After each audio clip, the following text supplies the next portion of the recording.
Also just trying shit at the moment. Huh. Okay. Let's continue with the new investigation that we have to do now.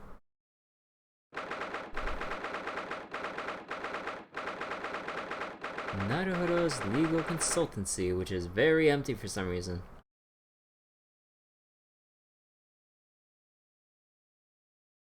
So a shed that, oh, shed's been an eyesore and now it's gone. Hey, that's nice. Much rejoicing. Okay. We made it back in one piece. Just. To be perfectly honest, I thought we were finished there for a while. Oh, I know. What a lot of close shaves. There's so many carriages on the streets of London, you were nearly flattened several times. Oh, no, I didn't mean that. Oh yes, I know. It was a marvelous defense, Naruhodo-san. It really was. I was in awe of you. Oh, thank you. And now that your fervent exploits have won us some more precious investigation time, let's see if we can't find some new clues for court tomorrow. Yes, let's do that. Is everything alright? I suppose, I still can't quite believe it, that's all. That I'm here in England working as a lawyer, I mean. In the Old Bailey, no less.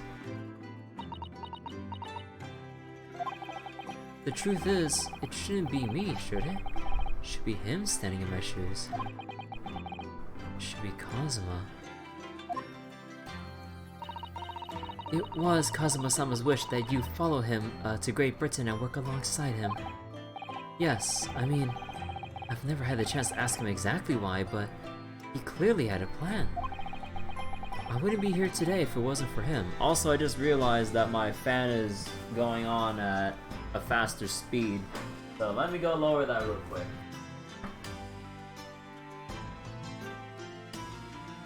There we go, I knew something was bothering me. The fan was going on a little bit too strong.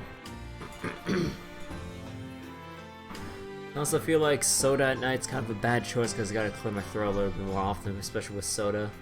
Like, you know, because like whatever's inside, soda, sugar, and whatever else is in there, kinda sticks around on your tongue. Yeah. But I just really had that craving for like a sugary drink instead of just water tonight, so I'm like, I'll follow my cravings for once. Can I actually hear the fan? Sure, like, it get picked up, like, just, like, a tiny bit. But probably not too noticeable unless you just, like, really try. But anyways.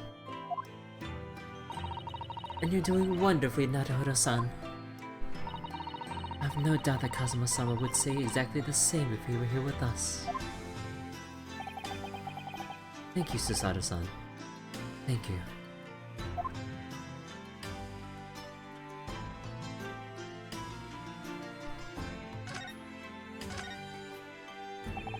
It was quite a shock earlier today, wasn't it?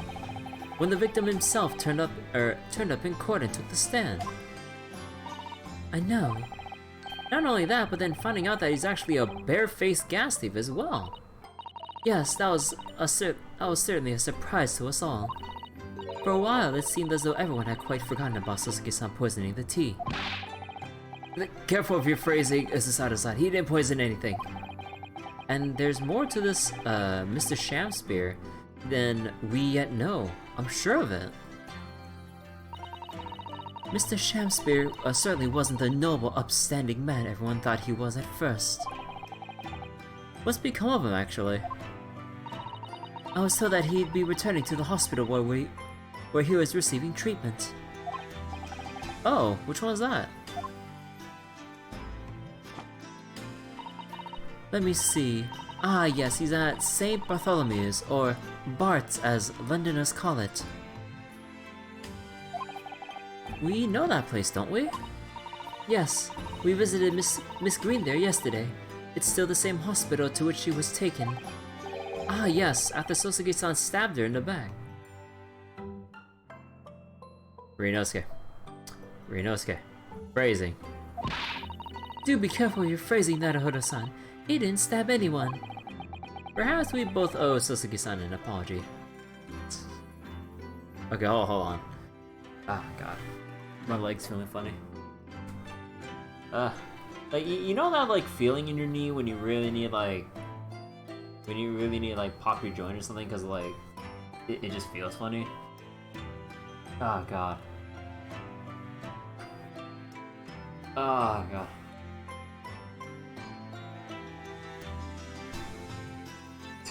Hold on. Oh, my God. My leg. My freaking knee. It's like, there's nothing wrong with it, it's just, like, it's got a little thing of air to pop. It's just like, oh, God.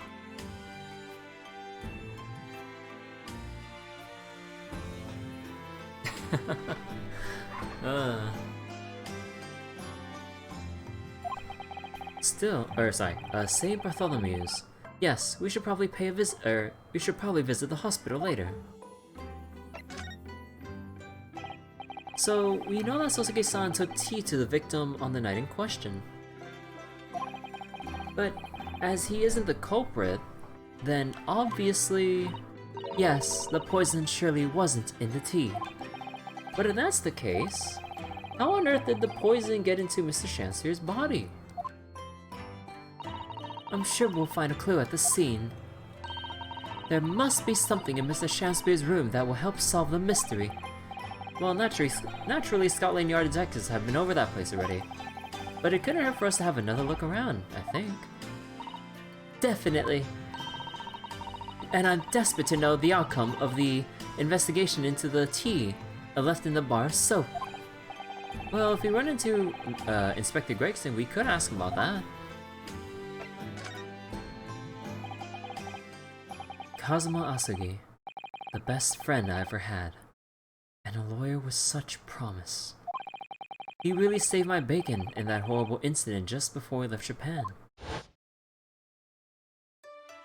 I can still picture him now, looking so fierce and determined in court. And then after the trial, that crazy idea he came up with. As a stowaway? Yes, you can fit inside my trunk if you curl up small enough, I'm sure. No one would know. Kazuma, won't you tell me why? Why go to these lengths so that I can accompany you to Great Britain? Well, it's been on my mind ever since we got through that trial. That you really ought to go into law. Be a defense lawyer. You've got a natural talent for it. Believe me, I guarantee it. But I never even thought about becoming a lawyer. Well, I can't force you, obviously. You'll have to decide for yourself. But anyway, London is the cultural capital of the world, the city at the forefront of everything. It can't hurt for you to see it with your own eyes. No, that's true. I suppose, though, if you were to become a lawyer, then one day... One day what? Oh, no. Never mind. Huh? Naruhodo-san? Oh, sorry. I was just thinking about Kazuma. Yes, he's forever in my thoughts too. To change the Japanese judicial system for the better. That was his dream. And that's why he so desperately wanted to come to Great Britain to study, of course. Yes, that's right. But... Yes, I do wonder if his true intentions lay elsewhere sometimes. I don't know. The thought just takes hold of me every now and then, that's all.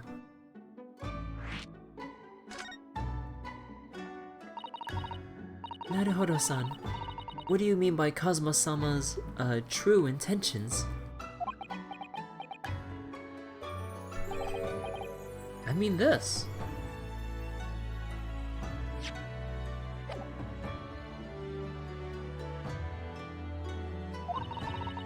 His katana? Okay, it looks... I know we're in first-person perspective here, but man... I am not used to seeing Ryunosuke bring up his arms or whatever is in his hands, like, in this fashion. Even though it makes sense, but like, oh my god, this is so weird because like this is like the first time we're seeing his hands and stuff from his perspective. I never expected him to inherit. I never expected to inherit this sword after Kazuma passed away, of course. No, I know. It was because I asked you to take it. When I have it on my side in court, I feel as though it gives me courage. Yes. Actually, the night before he died, he told me a little about the sword.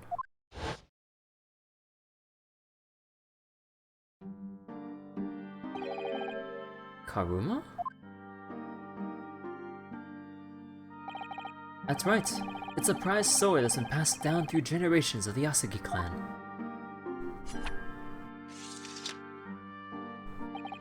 The Japanese man's sword is his soul, Ryunosuke.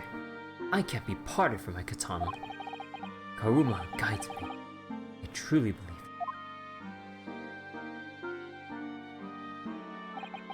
it. So its name compels its wielder to slice evil in two. Not that you would need much compelling.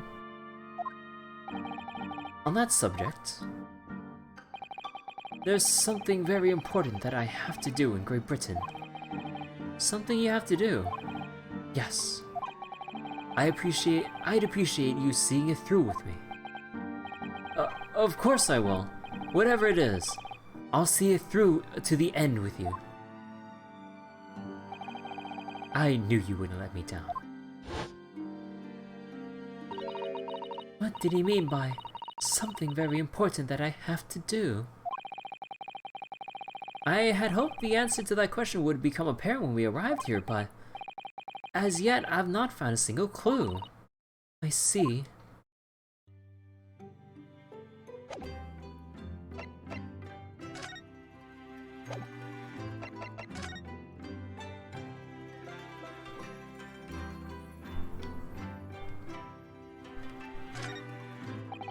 Perhaps we should put this spade away somewhere.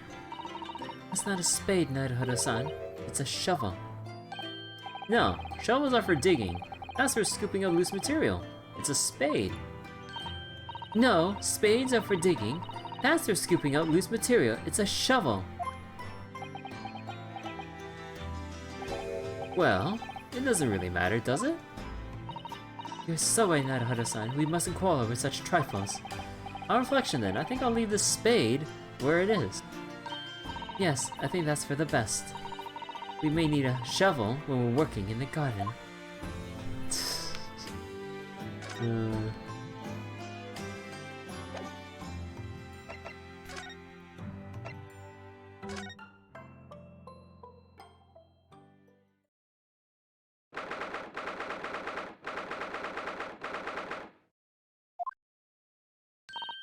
Oh, Runo and Susie, hooray! You're back!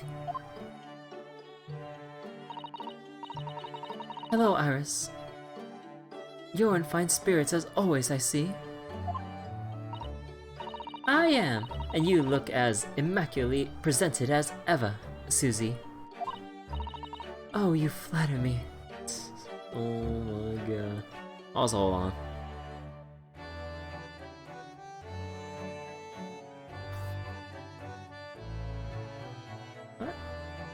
Now that I kind of see, like, some different spots, or what was it? Now that we're in another room with, like, some brighter colors, see some stuff on the monitor real quick. Oh, there we go. Pretty sure Ryunosuke was right. Shovels are for digging, spades are for scooping.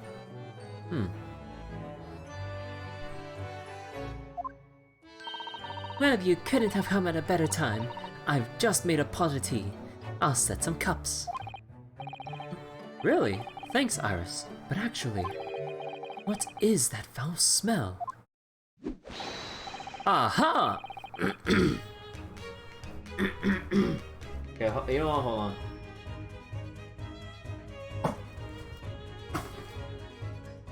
Oh my god. Aha! The Wanderers return at last! Where on earth have the pair of you been? We've been in court. Oh, for Mr. Mustache's case. That was today, wasn't it?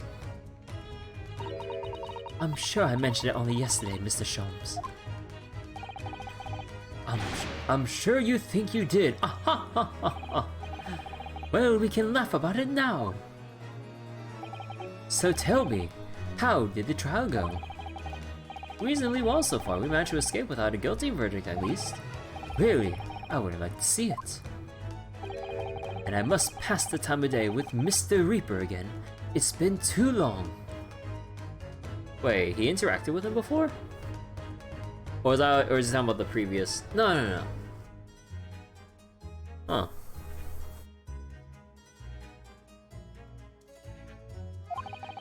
Is Lord Van Zeek's an acquaintance, Mr. Sholmes? Naturally. There's not a person in the world who doesn't know my name, Mr. Naruhodo. Not quite what I asked, but still.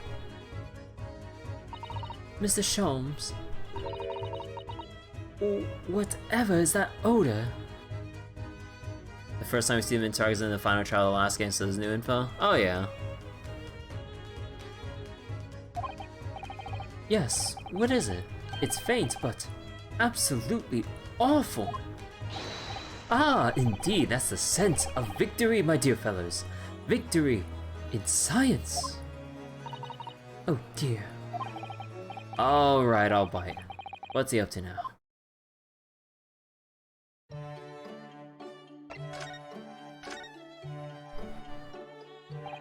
Lord Beric Van Zeeks. Yes, it's an interesting sobriquet he has, isn't it? The Reaper of the Bailey. Once the legendary prosecutor has fought for someone's conviction, that person is doomed. Even if he or she is found not guilty by the courts, sooner or later the hapless soul will vanish from the capital. But vanish how exactly? By falling under a passing carriage, or drowning in the Thames, or succumbing to a sudden fever, or quite out of the blue being set upon by a highwayman. There are numerous routes to one's final terminus, my dear fellow. It all seems a little far-fetched, really. Well, on the bright side, Mr. Mustache is fighting fit. For the time being, at least. That's not overly reassuring. If the rumors are true, though, the obvious conclusion would surely be that those acquitted are, well, my Lord Van Zeek's own hand. As it happens, Miss Susato, that is quite impossible. Oh, why? Naturally, the man very quickly came under such suspicion. However, whenever these incidents occurred, the Reaper always had a cast iron alibi. Really? So his reign continued, but 5 years ago, he vanished from the courts, never to appear as a prosecutor again. That is until you arrived in the country, Mr. Naruhodo. Yes, so I've heard. In fact, it was the very day I arrived, when I was thrust into that trial at the Old Bailey. That bitter fight to the death coincided with the Reaper's resurrection, and really did end bitterly indeed. And here you are, facing the Reaper again. Oh, Runo, I don't know if you're just incredibly unlucky. Or incredibly unlikable. I think it goes deeper than just me. I sense a general loathing of all Japanese people.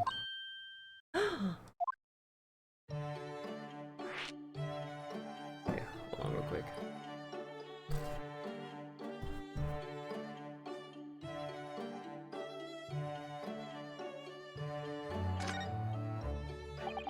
With Mr. Natsume, who I'm currently defending being Japanese as well as Mr. Sato and myself, I felt it even more keenly in court today.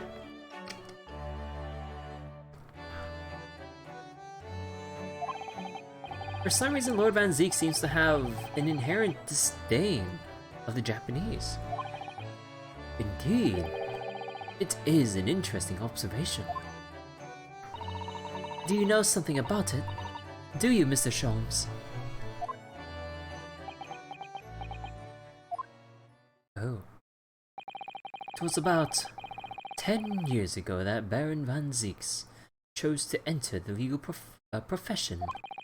However, before that time, the young man's closest companion hailed from the Empire of Japan. No! What the? Tell us more, Mr. Sholmes. What happened? I believe I've made it clear before. I'm unable to tell you anything about the affair. Oh, but...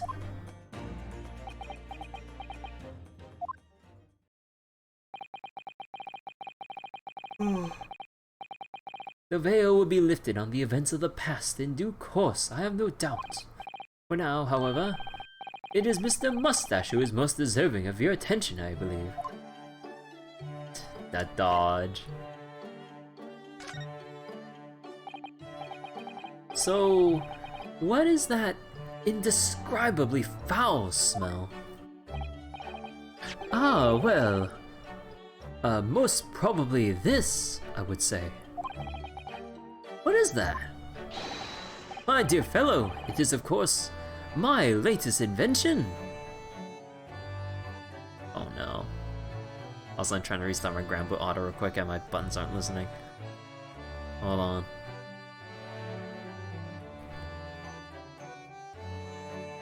Okay, there we go. A chemical tester can identify whether or not a tea is genuine at the drop of some tea. Huh? Oh my. There are some unscrupulous sorts manning the stalls along some of London's less frequented streets. They regularly sell what purports to be high quality tea, but is in fact merely dyed leaves of drab flavor. Well, that's certainly unsavory behavior. So, when one is presented with what appears to be black tea, one must be careful. Iris! The game is lagging a bit? Oh, was it?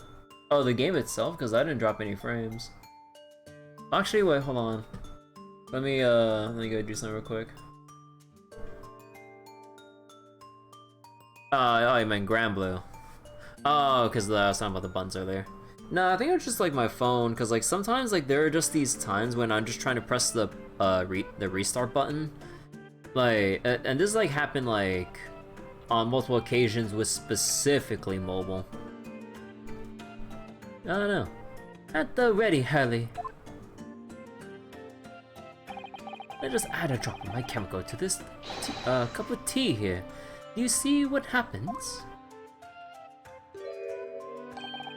It's completely black. And what a foul odor it's giving off. Indeed, the blacker the tea becomes, the more foul the odor, the better the tea is. So the worse it smells, the better it is. As in, the more authentic it is. Huh. It would appear that this cup was a particularly fine Darjeeling. Never had Darjeeling before. Alright, Granblue's lagging for you and transitioning to screens for you? Huh. That's very ingenious, but what do you do with that black liquid now? Why, dispose of it naturally. Surely you wouldn't like to drink it, would you? There does seem to be a rather obvious problem with your new invention, Mr. Sholmes. Hence why this chemical test is merely a test, my dear madam. Right. The point is, we're entering a new era of science. In the world of criminal investigation also. Yes, forensic science. Oh, these are such exciting times. I regularly engage in this scientific experimentation alongside my unofficial consulting detective work. The Herlock-Sholmes method will be the foundation upon which modern investigative techniques is based. This little tea indicant was a happy byproduct of my ongoing forensic science research. Forensic science? I suppose I should find out more about that. So, your tea test, is that an example of forensic science? Indeed it is. An essential tool in cases that hinge on the knowledge of whether some tea is of high or inferior quality.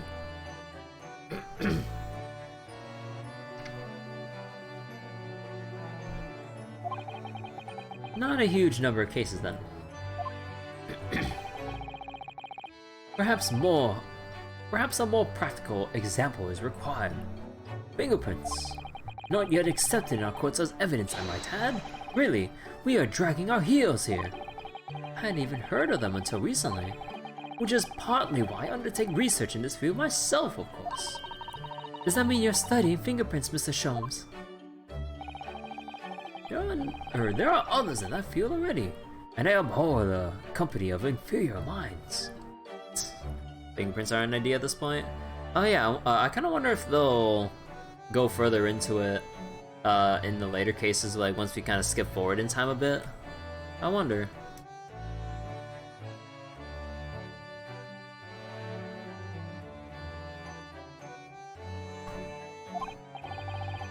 No, what I'm researching is skin prints. You lost me. Skin prints. A nomenclature of my own design, as is this chemical agent that makes it possible. It instantly reveals objects touched by whichever person is under investigation. Brilliant, Mr. Sholmes. As long as it doesn't turn everything completely odorous and black. I assure you, my dear fellows, you will witness my forensic talents in action very soon indeed. Oh boy. Well, I think we should go back to the scene and see if we can uncover any clues. Any new clues. Oh, that's the spirit, Runa. See you later. Yes, until later. No, Mr. Sholmes, we're thinking you'd come with us. You were? Yes! Of course! You just said so a moment ago! You said we witnessed your forensic talents in action! Ah, yes, I do recall saying something along those lines. But you go on ahead. I'll be sure to follow you later. In all likelihood. Probably. Maybe. Well, I might.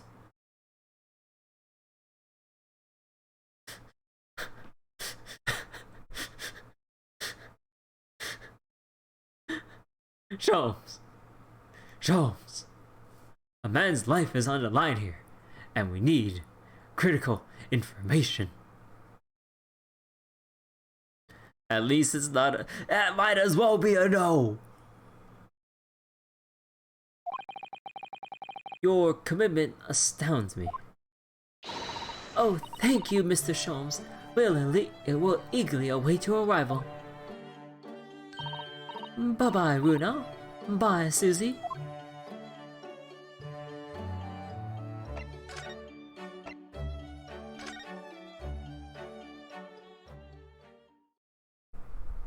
Rat.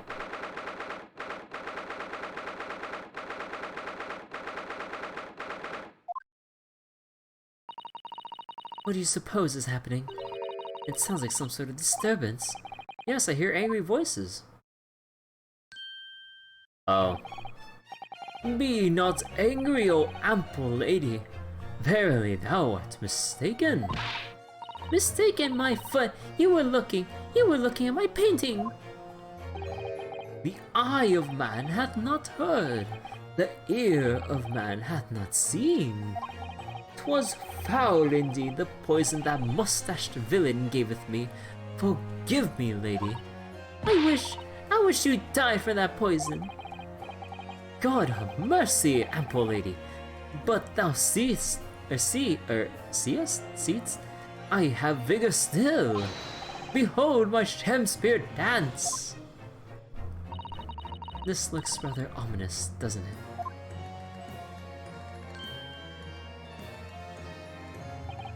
Ah, lo, 'tis the lawyer from the land whence riseth the sun.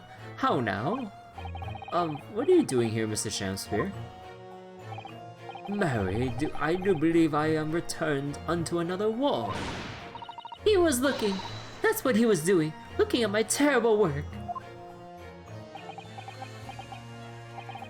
Eastern fellow? So darky clad. Darky clad? Haith, thy work in court this morning was wonderful. I do applaud thee. Oh, well, thank you. But!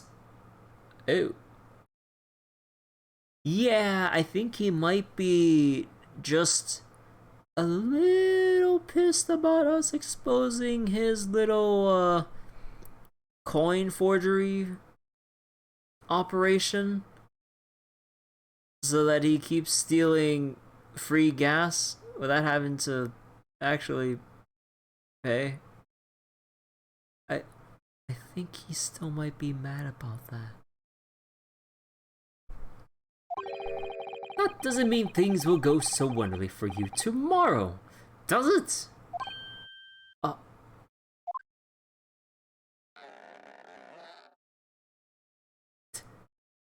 Oh my god, it's like bent back perfectly in shape. Non excellent. Excellent? Is that French? Oh, for exit. Mr. Shakespeare might technically be the victim in this case, but there's definitely a lot more to it than that. Very hard to pin the man down. I'm so sorry. I'm such an awful person. Ah, Miss Green. Is everything alright? Oh, yes, I mean, don't worry about me. They're about to discharge me, so I must get ready to leave now. Oh, I see. We're delighted that you'll soon be well enough to go home, Miss Green. Oh dear, you're too kind. But I don't deserve it.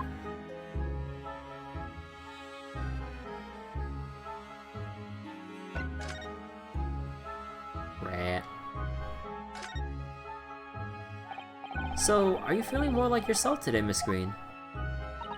I am, thank you. I mean, people do recover from ordeals like this, don't they? Even people like me. Well, yes. It was really an ordeal, wasn't it? As far as I was concerned, I was just walking along the snow one evening, minding my own business. And then, completely out of the blue, I was struck in the back by a knife and collapsed unconscious for days. Of course, when I finally woke up again yesterday, the whole business had been cleared up already. Someone get this woman a self-help book. What a terrible week it's been for you. Oh no, I'm sure I'm very lucky, really. I'll look back on this fondly. Really? Anyway, I must be getting my things together now, so I'm ready to be discharged. Oh yes, of course. Sorry to take up your time when you're obviously busy.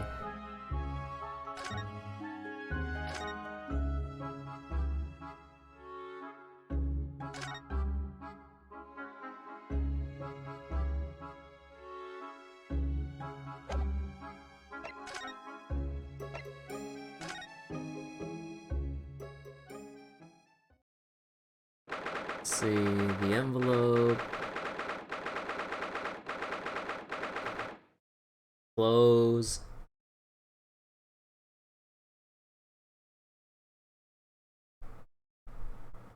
Some things look a little different. Oh, hello again, Inspector Gregson.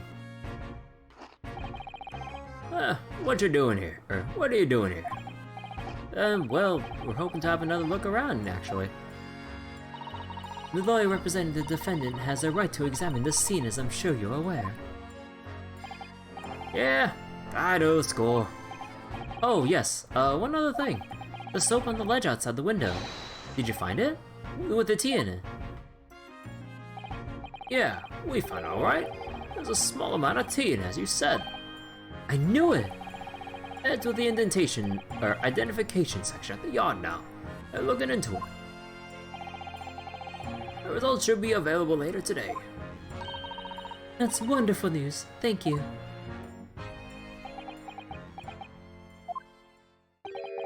Pretty impressive performance in court this morning. Sorry? Ah, nothing. Forget it. Just make sure you don't disturb anything in here. Hey, what's the big idea? Sholmes? Mr. Sholmes. Mr. Sir. Sholmes. Mr. Sholmes, what are you up to over there?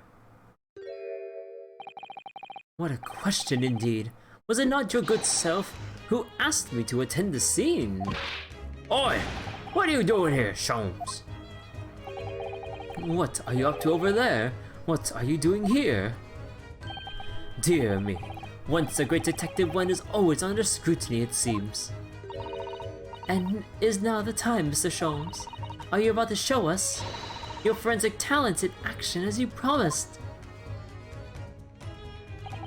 With the greatest of pleasure, my dear madam.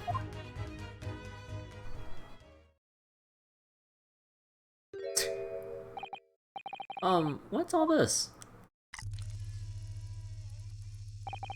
Oh, this is precisely what you requested, Mr. Naruto.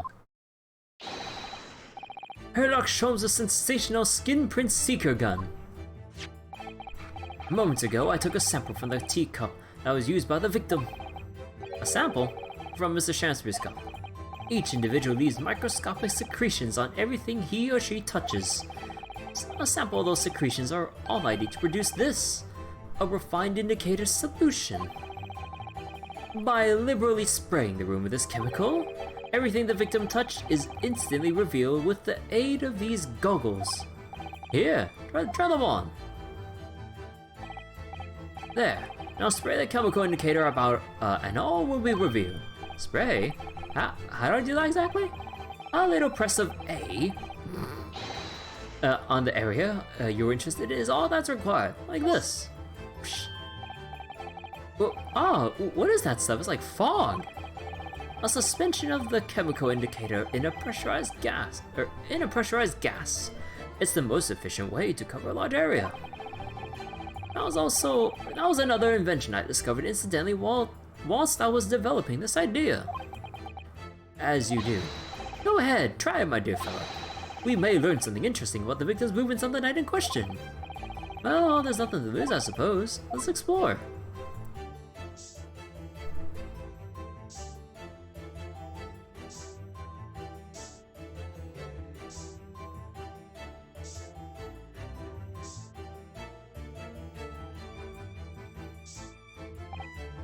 Oh, look at all this here.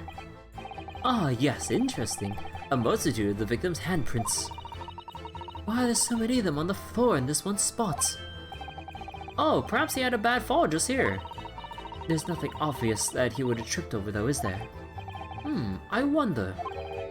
Personally, I often stumble when there's nothing obvious to trip over. I think that's something only a great detective would do, Mr. Sholmes. Well, this is a puzzle. Handprints all over the floor. Yes, there's no obvious explanation.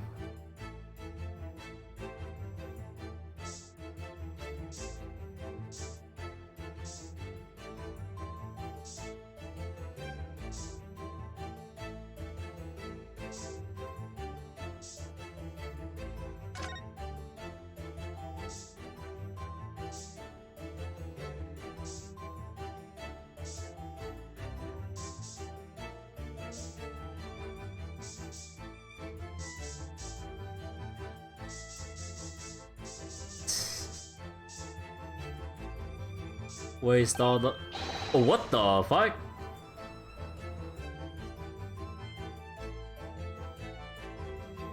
Feel like there should be more hands on the meter box. Not really. I mean, maybe at most you just touched a lock, but that's about it. And maybe like little fingerprints where you insert the coin, and that's about it. Look, there are dozens of handprints here. So there are. A many great indeed. So much so that it's hard to make out any one individual print, in fact. Sends a chill down my spine. What about the bottom of the box? He probably like got like some pick or something and then just like got something to hit it with to make a hole without having to leave a print. You have to hold it steady. Nah, you just need something rough to just jab through it. I don't think, in a way it's already secure on its own. Like, while it's hanging on all those pipes and everything, I would assume it's already, like, fits snugly in place and stuff. Perhaps he was leaning against the wall while he admired the picture. Unlikely, I would say. It's a rather dull scene after all. And without wishing to state the obvious, you wouldn't generally admire a picture from such close quarters, I feel. Oh, very true, Mr. Sato. It's a bit of a mystery, then.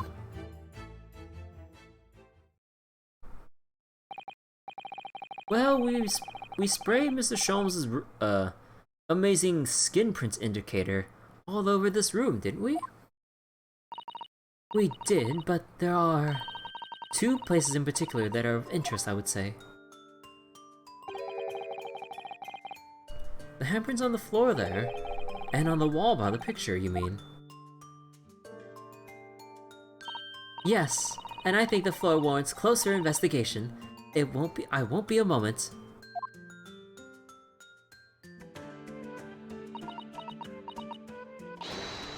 Oh. What is it, Mr. Sato? Look here, Mr. Naruto. One of the floorboards popped out. You mean, is a secret hiding place? Excellent work, Mr. Sato. So, what do we have in here? Oi! What are you lot doing? Inspector Gregson, stand aside right this minute.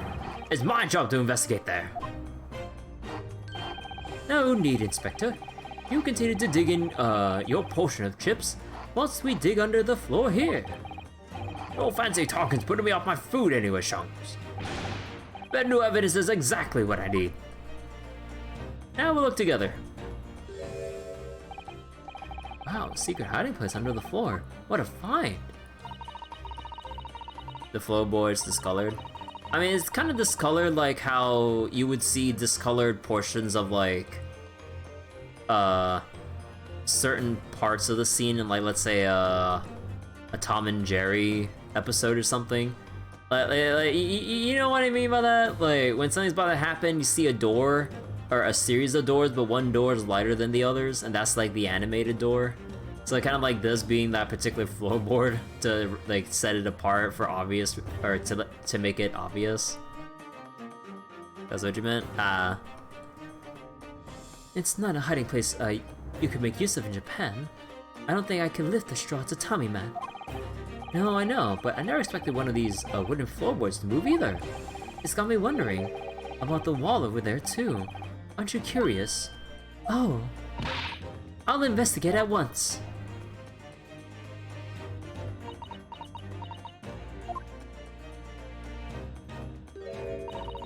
There's nothing behind the picture, sadly. Only the wall. How disappointing. But then, how do you explain the handprints? I really can't think why anyone would have been touching the wall over and over in one place like that. Huh? There you are, a print for you. Oh, okay. Discolored or colored because it matters. Yeah.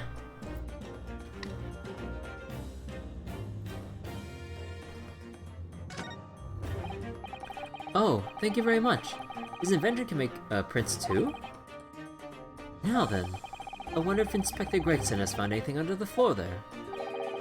Oh, I'm desperate to know! So am I.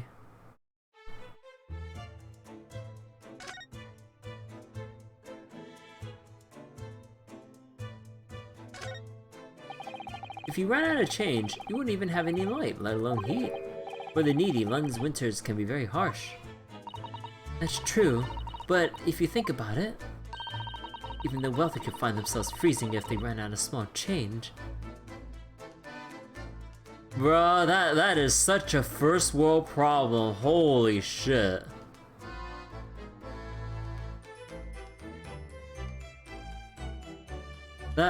That is such a first world problem, oh my god.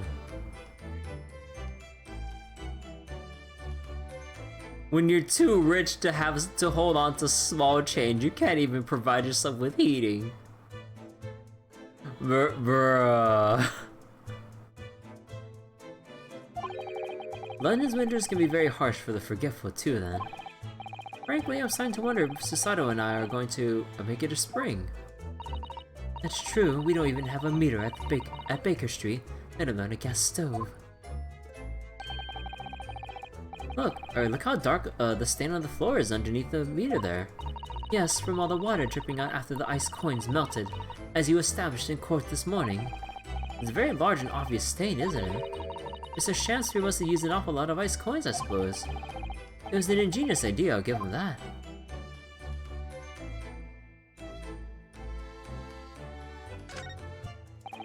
The sun never shines in this room, thanks to that depressing, bricked-up window. Yet, with enough determination, you can always remove bricks to set some soap outside, can't you? Sounds like a very wise life lesson, Mrs. Sato. Only if you plan to follow a life of crime, Mr. Naruto. I'd love to know if there's anything hidden underneath the floorboard there. Allow me to ask Gregson now. After all, we're well acquainted. Oh, Inspector Gregson, really, it's been too long. That was a chance. I thought perhaps you might show me what you found there, seeing as we're such good friends. We're not friends. No, I suppose not. Well, I tried. A dismal failure! Shut the fuck up. Yes, I heard. Kyoto was under that floorboard.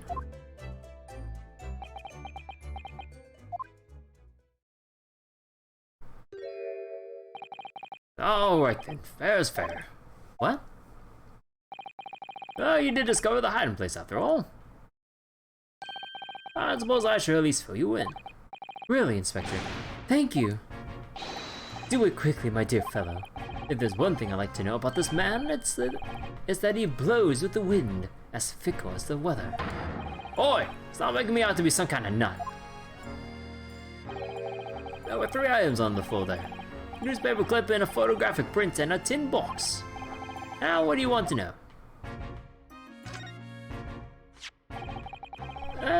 Looks like this was cut out of the paper about 3 months ago.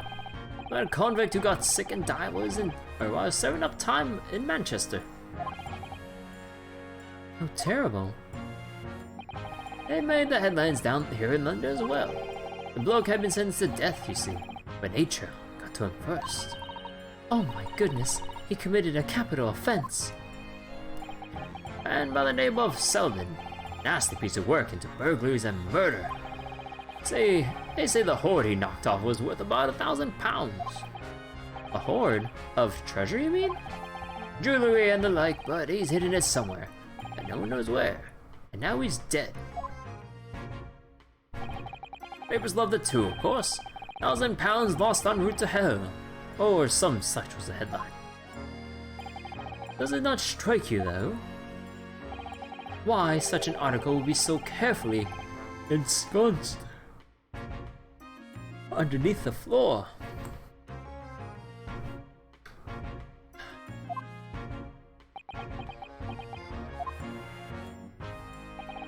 I suppose now that you mention it, it does seem a bit odd. Perhaps I'll go over the paperwork we got on Selden back in the yard and see if I can turn up anything. It was his dad. Wait, if you look at that clipping, oh my god, that guy's lips are huge. Manchester's Strange Ways prison announced the death of convicted murderer and burglar Selden by natural causes in the early hour of the morning. Early hours this morning.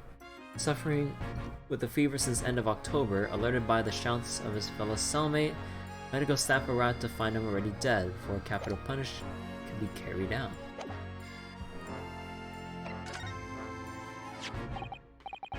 So, this is the photograph I found. Looks reasonably recent to me. Oh. With Gyarados?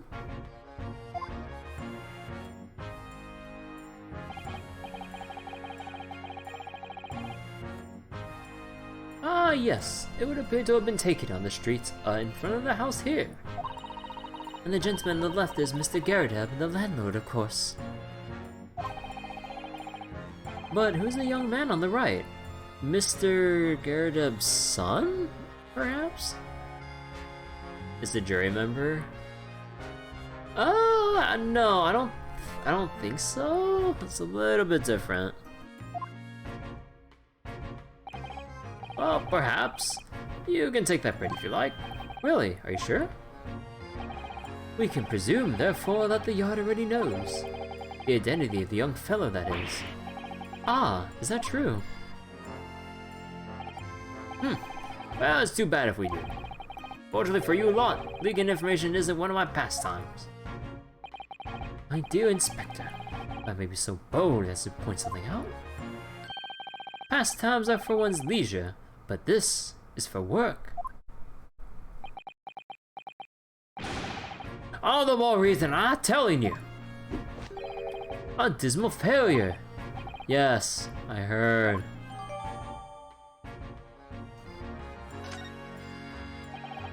I wonder why a photograph like this was hidden under the floor.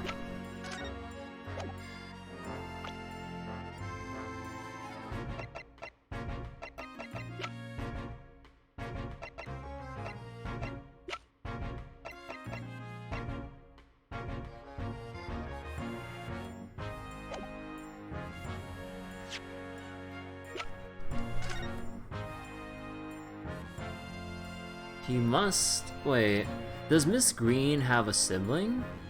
The hair and like the whole art student thing? Oh wait, this is at this lodgings. Unless, wait.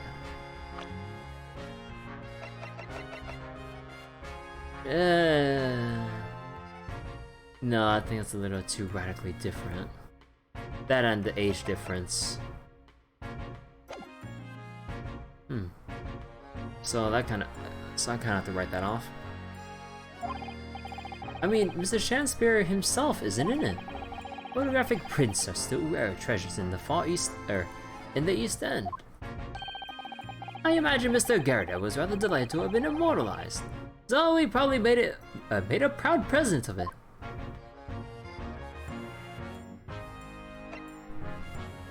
He was peeking at Miss Green's painting. Yeah, I'm not 100% sure exactly. Like, maybe we're onto something, but I can't say with any certainty, to any degree. Now this tin box looks interesting, doesn't it? Might I suggest, Inspector, that you open it? If you were to find something inside that reveals the truth behind this case, I wouldn't be in the least surprised. Yeah, funnily enough, I've already had a look. Completely empty. Oh, what? Shakespeare, give us a clue, man. You wonder what the hell we're actually doing at this point? We're just looking at... we're just trying to look for any kind of evidence that links to, like... Because, you know, we need to prove the tea is not poison. Yeah. But to get to the heart of the matter, because, you know, that's kind of how we do things, like, we always just try to find the actual truth. So, if Mr. Natsume wasn't the one who poisoned the tea, obviously, since that's our kind of a goal here, who did and how? Because Mr. Natsume poured the tea during their discussion about Romeo and Juliet, and then afterwards, after Natsume left from 11 onwards, the tea somehow got into... The poison somehow got into the tea from 11 to 1 o'clock in the morning. So there's a 2-hour time gap, at which point the poison was somehow administered. And Shamspear drank it. So we're just trying to find any other indication of like how the poison got here, and then eventually answer by who and all that. Because right now we know that from what Meter Man observed from peeking through the window here at the time, and again it was dark, but it was after 11, but he saw another person whose silhouette maybe looked vaguely like Mr. Natsume's, but it shouldn't have been, who was in the room with Mr. Shamspear. So he kind of assumed that it was Natsume, even though I think he said it was after 11, after which he left. So there's a second person that arrived, but we don't know anything about this, or sorry, third person, I mean. We don't know anything about this third person in the room. So, you know, the questions kind of come hand in hand. It's like, okay, so Mr. Natsume didn't poison it, but then how did the poison get in? But that also begs the question, who put it there? Because obviously it wasn't Shamspear himself. But anyway, at least we found out what's inside the box. Yeah, thin air. It's empty. Rather like how I feel inside. Damn, bro. You want a hug?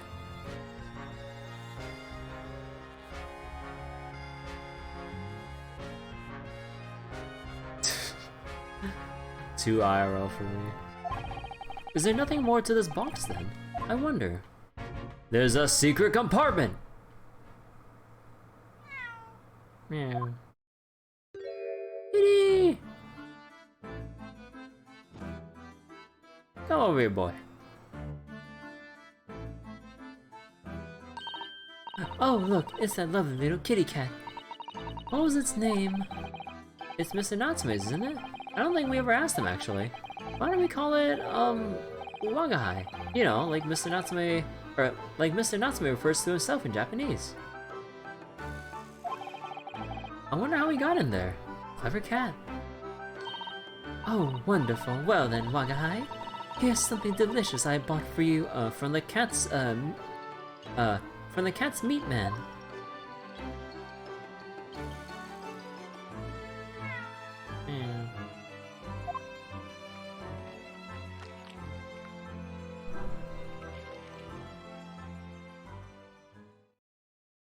Aww. He couldn't be happier now. Look. I just hope we can bring some happiness to his owner, too.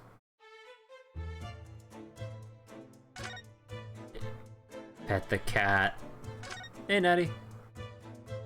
Cat just showed us the clue? Uh-huh.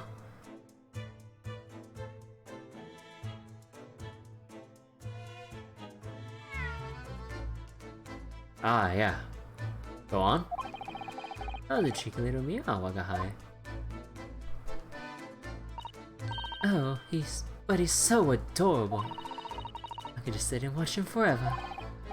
I think he may not appreciate that after a while. And we have an investigation to get back to.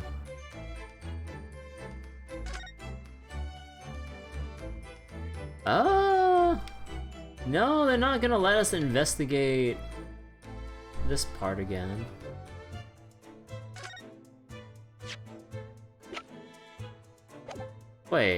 Wait, tin box? Hello?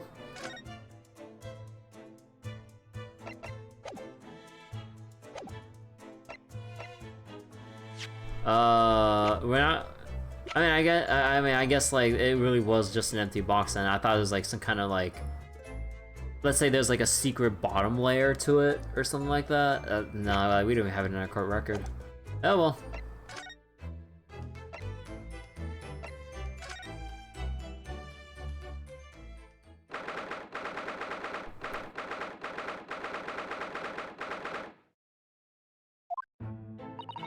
Mr. Garrett appears to be out.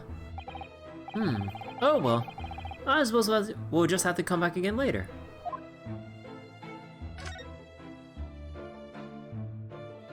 Oh, actually, can we look for something? Oh, so let me reset this thing, Brand Blue. Okay. Wait, oh. Anything here of note? Oh god, wait, was this even more mangled up last time? Oh no, so we're not allowed to... Okay.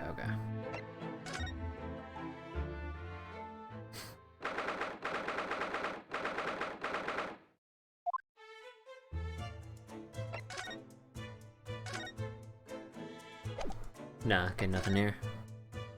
Cakes out the tray too. To prison.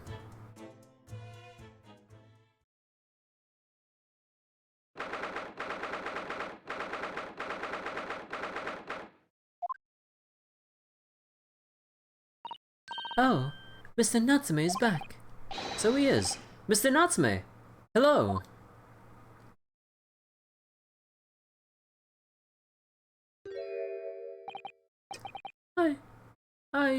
I'm a cat. Okay, bye-bye. Sorry. I don't know who Mr. Natsume is, or Herlock Sholmes. I don't know about courts or trials, or Old Baileys. I'm a cat. That's what I am. Just a cat. Mr. Naruto, he's trying to escape from reality. Trying to? He already has. Completely. So, what's your name then? As yet, I have no name. Mr. Naruto, he hasn't fully thought out his new identity, yet. Maybe it's not too late to bring him back to reality. Do you think you could open your eyes for us, Mr. Natsume?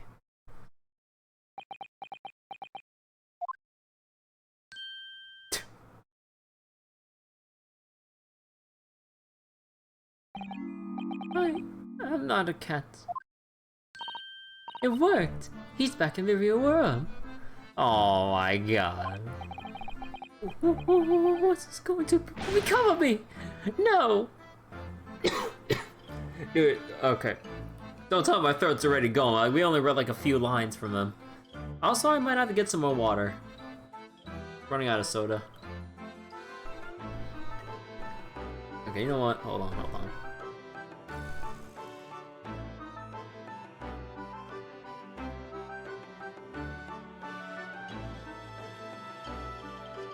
Okay. Don't answer that! It's obvious! My accursed soul is never going to escape this accursed fate! Right, losing throat. Look, it's because of Sosuke, okay? You know the kind of voice he has just by reading his lines. Mr. Natsume, no. This morning's proceedings in court prove that there is hope. Yes. Locum student Mr. Naruto Esquire was brilliant, but... The Reaper is omnipresent, in court, in my lodgings. Here, there, everywhere. Oh god, I need to refill my drink, man. I need to refill my drink, man. What's he looking straight at me for? I think perhaps there are some things we should discuss. Oh, yes. Yes, we must.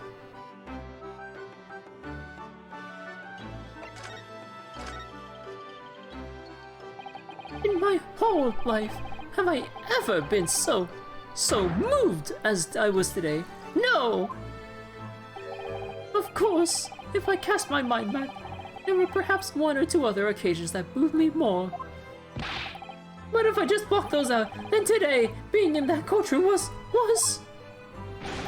It was the most moving experience of my life! Welcome, student Mr. Naruto Esquire! You're too kind.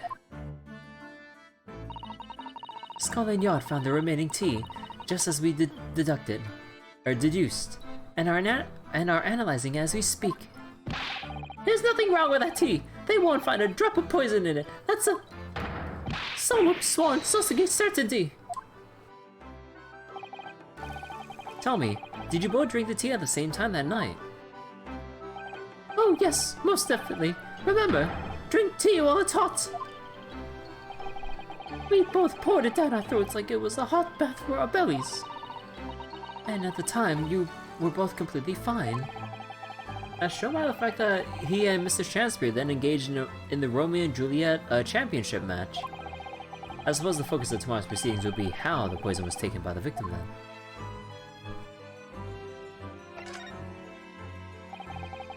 That rotten Shakespeare! What have I ever done to him? You don't recall him taking issue with you over anything you've done recently. I've been holed up in my room, immersed in books. I don't recall anything. Anything at all! Right. But what I don't understand is why he didn't let me know sooner. Let you know what, Mr. Natsume? About the soap, of course. What else? Oh dear. Are you struggling with such a meager stipend? Of course I am. If I had money, I would have chosen to live in a cursed existence in such accursed lodgings. Oh yes. You said it's because the place is cursed that it's so cheap, didn't you? Exactly. Especially the room that I rent. The spirit of that capital offender who lived...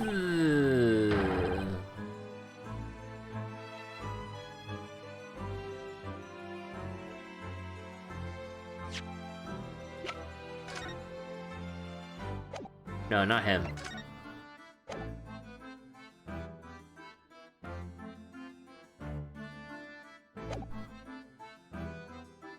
Oh.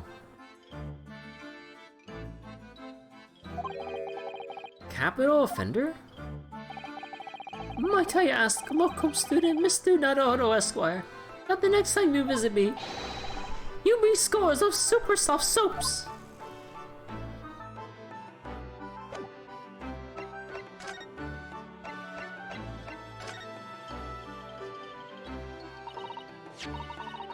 Mr. Natsume, what do you make of this? Ah, there it is! That lathery lowlife took my neighbor's life and sent me sliding into the depths of despair! Slippery, sticky, psychotic, saboteur! You've really gone off, Soap, haven't you? Absolutely, I've made up my mind. The next time someone gives me a soap as a present, it's... friendship, finished, family, forever! I don't know we can blame Soap for everything that's happened, Mr. Natsume.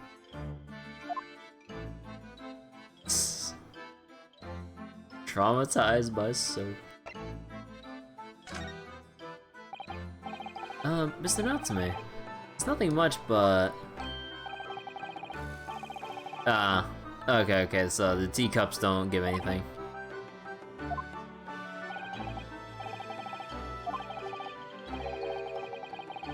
Hey Dist, how you doing?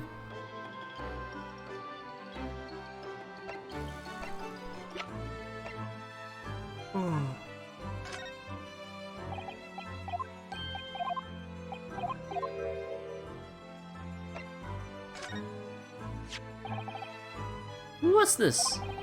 It's a newspaper cutting that we found in Mr. Shakespeare's room. Ah, so he knew, didn't he? Sorry? About this man, Selden, a convicted killer, and the evil spirit behind the curse that afflicts my lodgings! What? He's already taken one young man's life, and now... Wait. One young man's life? He's trying to take the life of another! A miserable, mustached, maligned Japanese man! Mr. Natsume, if you know something, please, you must tell us. Tell us everything you know about this evil spirit. You just leveling a bunch of crap because you're stuck on that scam? FF14. The truth is, I didn't know the details myself until very recently. That Stillman man was arrested about a year ago now. And at the time, he was hiding in lodgings at Mr. Garadeb's house. What? He lived where you do now? That's right, yes, exactly where I live now, in my very room. Oh my, your room was previously occupied by a criminal found guilty of capital offense. But before his sentence could be carried out, he died in prison. That was about 3 months ago now. And that's when it started. The curse! What really is this curse you keep mentioning, Mr. Natsume? It's already caused one death. A few months after the criminal passed away in prison, a man died in the room. A man who rented it after selling, in fact. The poor lodger, he was found dead in mysterious circumstances. The room was locked from the inside. Locked from the inside? Exactly like the case we're dealing with now. So that's the convict's curse, is it? Yes, well, that was the start of it.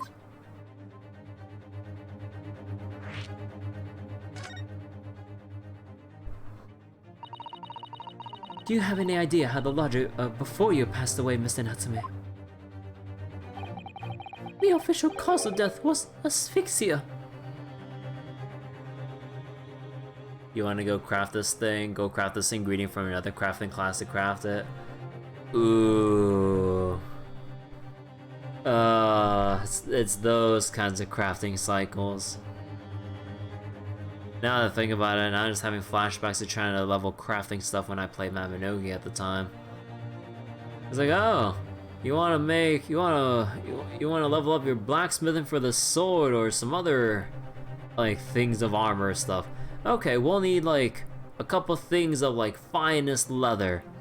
How do I get finest leather? You need level up leatherworking or tailor, or whichever life skill or crafting skill that supported that. And then it's just, oh my god, just pain. Because also finding those materials, at least with where I was in the game, was a pain in the ass. Or I really had to play the market, which, it's kind of like Bazaar style, so I had to. Actually, no. Wait, you can search things up. I remember with how inflated prices are, because you know how free-to-play MMOs can be in botters, and just people just amassing ridiculous amounts of money. It's like for what's supposed to be like uncommon tier of like crafting materials that you can get are just absurdly priced because of fucking bots, and I'm just like, yeah, no, I ain't doing crafting anymore. Fuck that shit. I think the point of those is to push you to trade for the things you need. Probably. You could buy the ingredients, but it's too expensive, so you're trying to be self-sufficient. Yeah. Trying to be self-sufficient with crafting, oh my god. Depending on how hard it is to find certain ingredients is like the biggest freaking pain. Again, like the aforementioned finest leather and stuff, like when I played Mabinogi at the time, on top of like whatever other crafting materials I'm forgetting, because I didn't delve that deeply into crafting, but oh my goodness. Ugh. When they discovered the body, the room was full of gas. Gas? I only found out that after I signed the lease. When Mr. Garrett came to tell me later, I couldn't stop myself trembling. In fact, if I'd known beforehand, I'd probably been too scared to take the room. Landlord's lease, luckily legal. Lucky for Mr. Garrett, maybe, but not so lucky for poor Mr. Natsume. You're becoming an Omni crafter. At a single player game, we had to do the multi-class crafting. Good old fantasy life. I honestly like playing, when I played Mabinogi casually, it was super chill. I never got that far into the game where you go like end game, like raid dungeons and like high tier equipment searching and enchantments and reforges or whatever other things there were to the progression system of that game. I was actually fairly content just going through the bits of the story that were there at the time, and just kinda chilling, basically. It was nice, actually.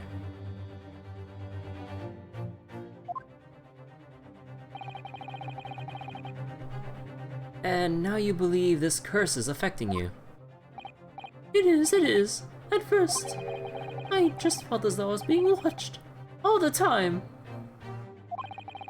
And then you talked about having nightmares, didn't you? The dead are trying to take me with them. They come for me and try to suffocate me. And just when I'm struggling to breathe, I wake up. And the room is as cold as ice. But why is your room so cold? London winters are too cold to bear without any heating overnight. Whoops. But for some reason, even though I light the stove before I climb into bed that night, the pilot light always goes out and the room fills with gas. But that's terrible. That's exactly the same situation as what led to the previous occupant's death. And then there's what happened to Mr. Shansbury last night when he was mysteriously poisoned. There's clearly more to that incident that can be explained by the curse, though. So basically, everyone's just getting poisoned by unlit gas, as the oxygen in the room is just, as there's less and less oxygen in the room over time. Yeah. The pilot light always goes out. Fills with gas. I mean, it could be a faulty pilot light. Gas company about to have a legal issue on their hands. Or whoever manufactured like those stoves or lamps or whatever. And like it trying to light up gas without any actual fire there, or unable to spark one, which leads to the whole room filling up with noxious gas, basically. Okay, it's not like necessarily strictly poisonous, but then too much of that in general would just, ooh, not good.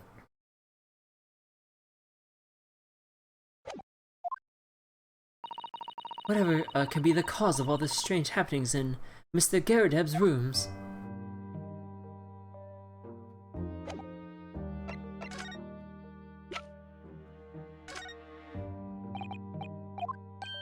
Nah.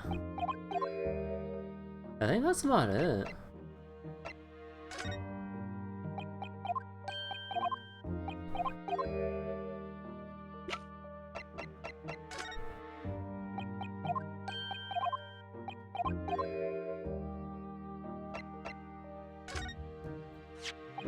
Mr. Natsume, about this receipt.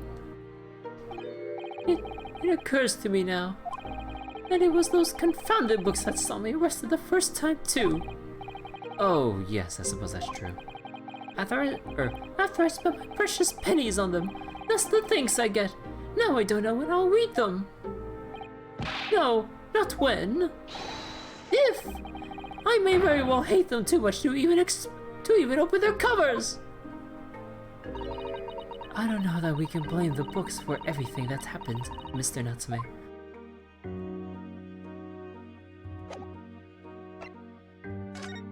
Oh, I think that's about it.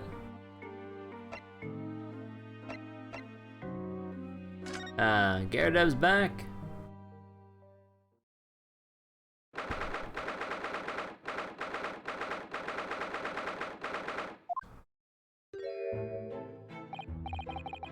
Ah, you're here now, Mr. Garadeb. Right, bally business it is for me, you know? Getting out and about. Were you at the Old Bailey by any chance? Naturally. Fate of my lodgings hangs in the balance. Hanging in the balance and all that. Not a trial to miss. The fate of what's already been dubbed your haunted lodgings, yes. Of course. Blazes has caused quite a stir around the capital on more than one occasion already. As the old haunted lodgings or some such. Ah, well, at least he knows. Makes you wonder what the blazes is going on, don't you know? Yes, I'm sure it does. In fact, thinking back to Mr. Natsume's other trial just 2 days ago, you were at the Old Bailey then as well, weren't you? Testifying with your wife about what happened.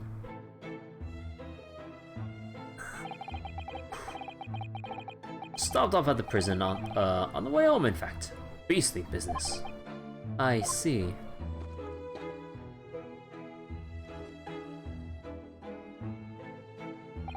So, what brings you to my haunted abode today, eh?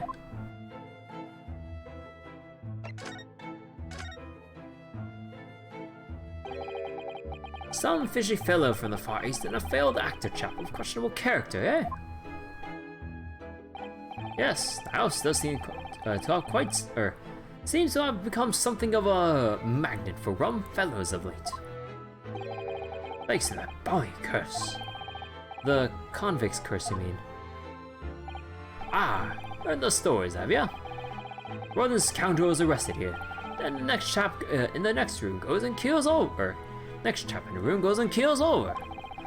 And it was that woman who dropped dead just outside the street, not to mention the actor yesterday. Am I next there? Well, can't help but get the calm wobbles, can you? When you say the woman who dropped dead outside on the street, did you mean Miss Green? Because Miss Green, who was stabbed by the knife, and Mr. Shamspeare, who was poisoned last night, are both very much alive still. Yes, well, so was that blasted convict's curse, it seems. Personally, I should be quite content with such lodgings. Sholmes, where the fuck did you come from? A bath, a toilet, a fireplace, a fascinating history. Why, it sounds like the lap of luxury. I'm not so sure about the... Well, there's no bath and toilet included, and no fireplace either.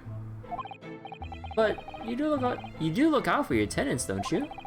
By watching the rise and fall of the flames in your gas lamps up here. Yes, never is to keep an eye on things, in case there are any mishaps or such like. I think you may have had your mishap already, sir. That's not helpful, Mr. Sholmes. Oh, heaven forgive me. The words just came to my lips.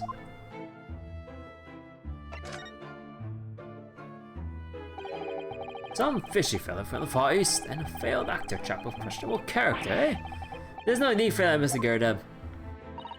That's right. Mr. Natsume is in no way fishy. He is undeniably peculiar, however. Is it right that he took the vacancy immediately after the previous tenant passed away? Oh yes, that's right. I asked the estate agent to find someone and he popped up the very same day. Never came across a chap so keen for a place with a background, as it were. I don't think it was the room's background he was keen on so much as the cheap rent, actually. So, how long has Mr. Shamspeare been lodging under your roof? That failed actor chap. Let me see. Oh, of course. Yes, it's been about 3 months now. Quite sure of it. Only 3 months? He's quite new here then, too. And to what do you owe your certainty in that regard, Mr. Garudeb, might I ask? Well, it was that Selvin scoundrel, as it happens. Selvin? The convict, you mean? Do Selvin and Shamspeare share some kind of connection, then?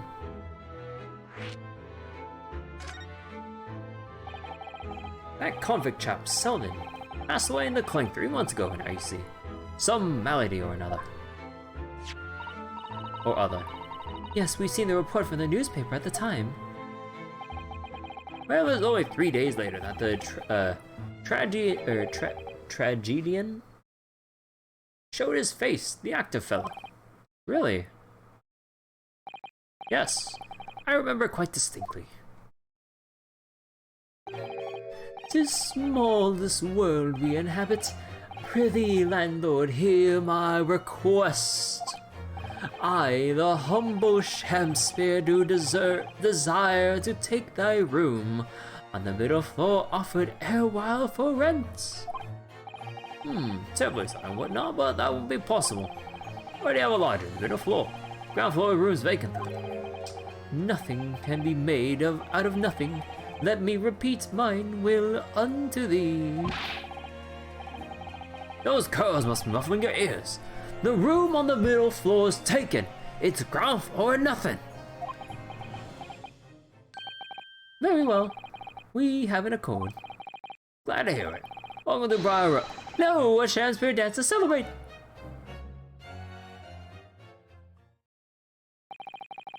From what I heard in court today, it sounds like the chap was thieving gas. And he was 3 months in arrears with the rent too. Yes, the fellow was a bally player, alright.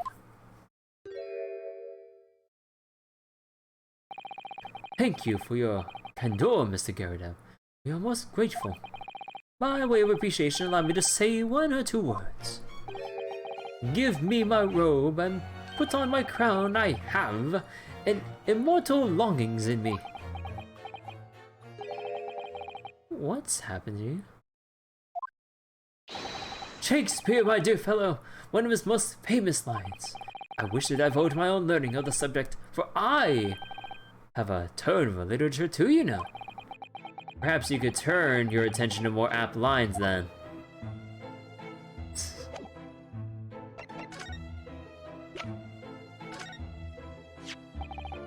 Mr. Garrido, could I ask you to look at this photograph? Is that your son who's with you here? Oh, no, not at all. He was the lodger here once. Duncan Ross was his name. Duncan Ross? A street photographer happened to be passing, so I asked him to take a shot. Just for kicks, really. Was he by chance the lodger before Mr. Natsume? Yes, that's right. Ah, the young gentleman who died in the room in mysterious circumstances. Just what Mr. Mustache was waiting for, one might say. Yes, the young Duncan lived in the room at the top of the first flight of stairs, before that Japanese chap.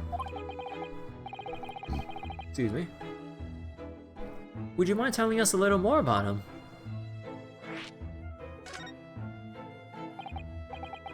Ah, yes, Duncan Ross. Young chap was attending art school. Had a work to pay for in mind.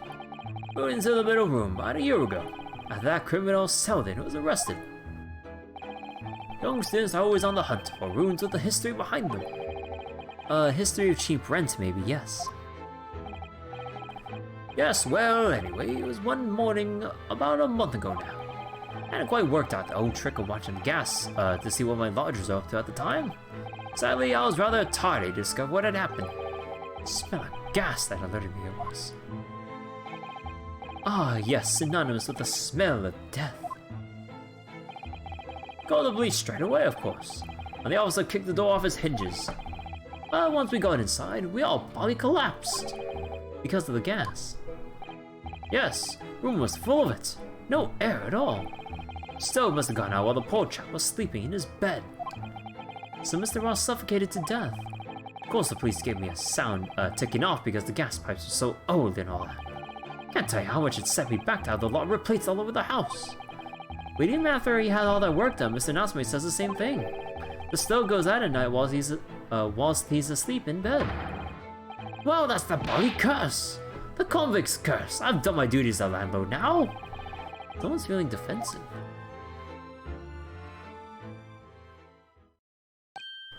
Ah, that reminds me, actually. Yes, about young Duncan. The night before the poor chap perished. He'd been writing a letter of affection to a young lady. A love letter, you mean? Yes, where did I put it now? Ah, here it is. Left it on my desk. If you'll excuse me. Let me see now, what does it say? To my most beautiful and charming sweetheart. Do you think we should be reading such a personal piece of correspondence? My dear Susato, that is precisely why I prefaced my reading with, if you'll excuse me. I will not excuse you, Mr. Sholmes, no. Sadly, you didn't address it though. No, I have no means of delivering the thing. Rather sad, really. I see. That's going to play on my mind. But really, the identity of Mr. Ross's sweetheart has no bearing on the case. I think we should leave well alone. Yes, I suppose you're right. Indeed, the intended recipient's address is missing. However, there is a name attributed to the man's most beautiful and charming sweetheart. Mr. Sholmes, please, I've already had to chastise you about this once. My undying love to you, my colorful darling, Olive Green. Oh. Olive Green? The woman who was plunged into a coma after a knife plunged into her back outside of this house 5 days ago. The victim of the last case Sosuke-san was in court for, who regained consciousness only yesterday. Too obvious, really? Is it just chance that her name has come up now? Could it possibly be be a mere coincidence? Mr. Naruhodo, whatever can this mean? Reading personal correspondence can have its merits, you see, Mrs. Sato.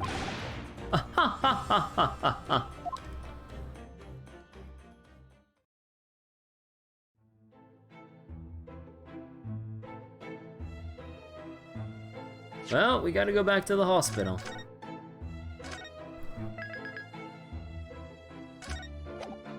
But before we do that, I need to get a drink.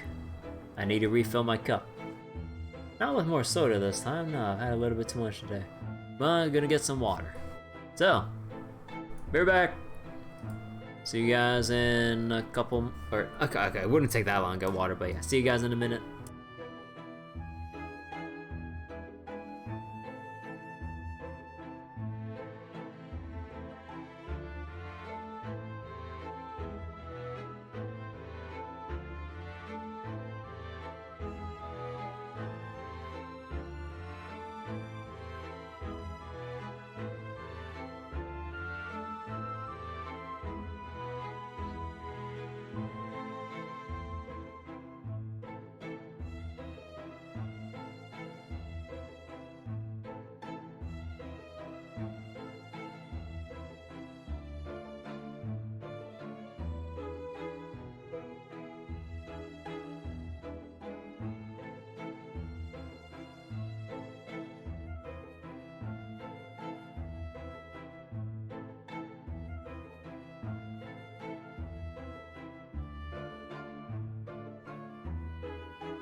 Oh, I'm back.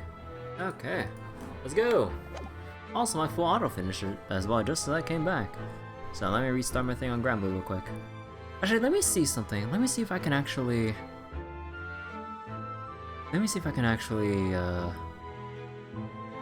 do Nightmare 150 with my different team. Hold on. Actually, okay, hold on. I'm gonna go, change some stuff on Granblue off screen. Don't mind me if I just take up some of our time here.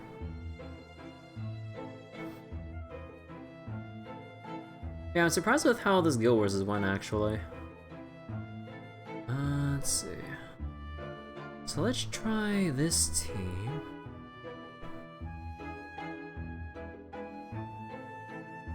So this time I'm gonna try Hellas instead of Summer Kumbira. And that's my sustain right there, but then again.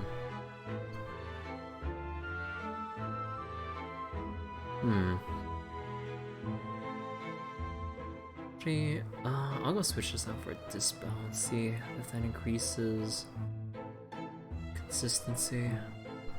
But yeah, screw Science for making the stupid boss have a dodge buff. It's so bullshit.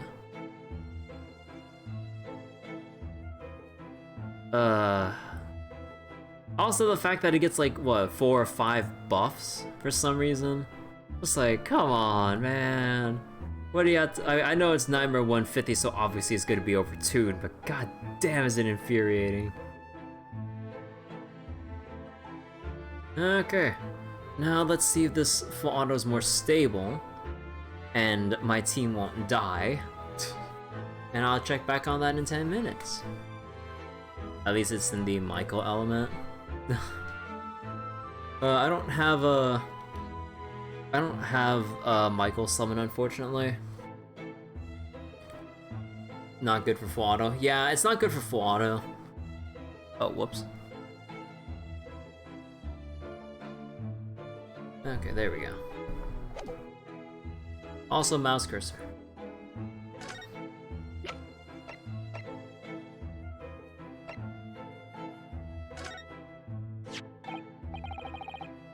Ah, sorry.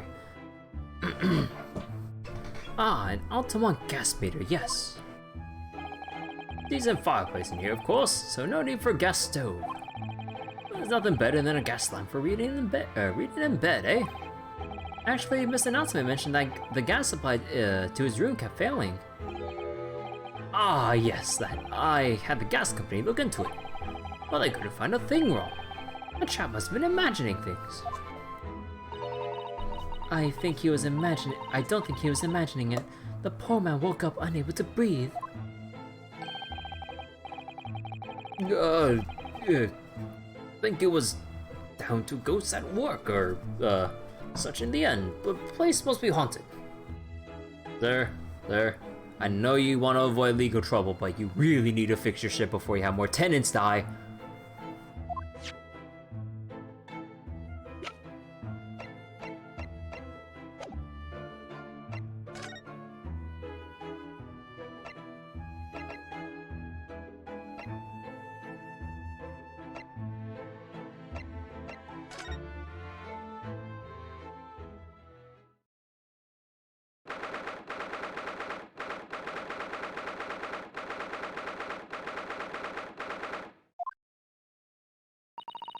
Mr. Naruto, I just finished speaking with the doctor. It seems Miss Green is well enough to be discharged at last. That's good news, but hopefully just before she Oh! What is it?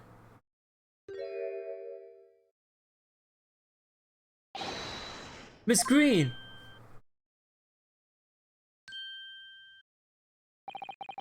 What was that? She clearly just hit something behind her back. One moment, I'll be with you in a jiffy.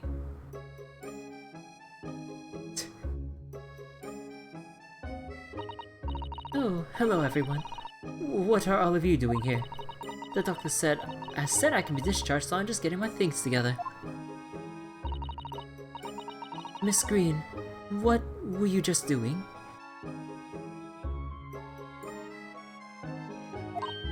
Oh, nothing. Really?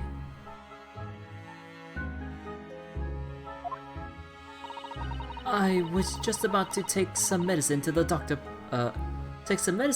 prescribed for me, that's all. Well, we were hoping to have another quick chat with you, that's alright. I don't really have anything else to tell you. Alright, she's definitely behaving strangely. Let's see if we can't coax something out of her. It's wonderful news that you're going to be discharged, Miss Green. Oh yes, I mean, thank you. Once people are better, the hospital staff don't want them lingering and wasting space. Not people like me, anyway. So I don't think I should keep anyone waiting. I probably shouldn't, stand around and chat. Okay, hold on.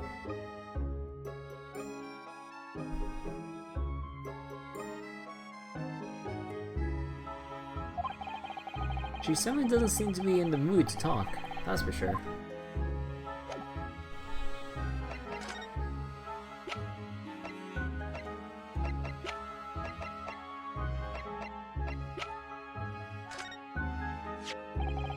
Miss Green, we're hoping to ask you about someone. Mr. Duncan Ross. You knew him, didn't you? Oh. Oh no! I'm sorry. The bottle of medicine fell down when she did. Oh, Miss Green, are you alright?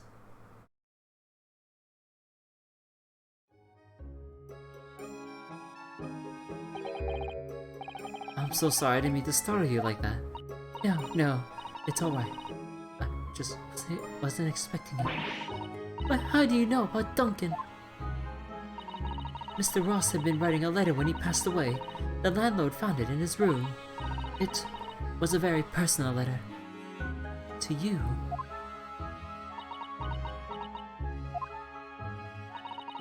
It was at the art school. That's where I met Duncan. Oh, whoops. A year ago now, he was working to fund his studies. He dreamt of becoming a professional artist one day. And the two of you became romantically involved. Yes, that's right. We were very much in love. We were engaged to be married, actually.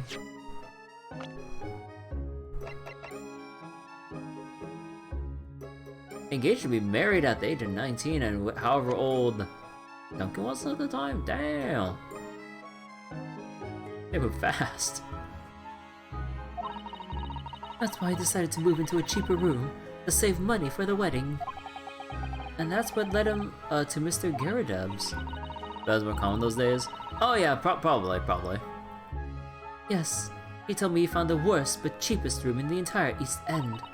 And then, 1 month ago, that's when it happened. We're so terribly sorry, Miss Green. Well, it's all in the past now, I suppose. Poor Miss Green, she looks desperately sad.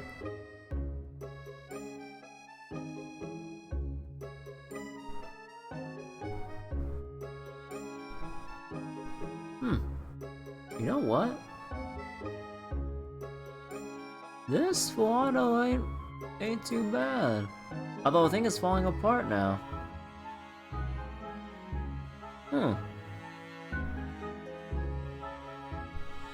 Hold on. I wanna track something. Oh. That's not good. Yeah, wait, it looks like I might have to revive my team in just a moment. It seems like it might be faster, but I don't know.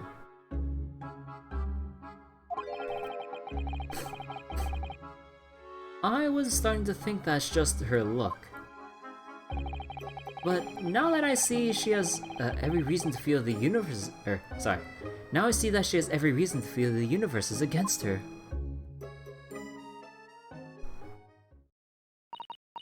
I do hope you won't think I'm being rude, but would you mind leaving me in peace now? I have to leave the hospital soon. Oh, I'm sorry. We didn't mean to hold you up. Of course, we'll be on our... Mr. Naruhodo!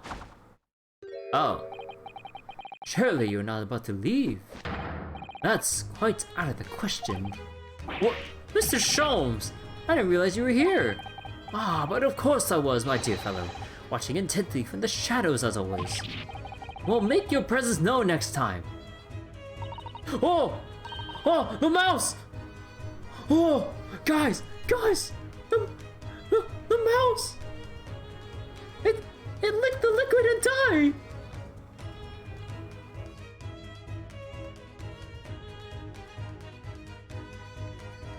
Oh!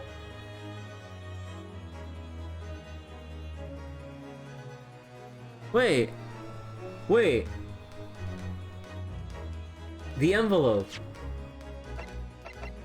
Wait.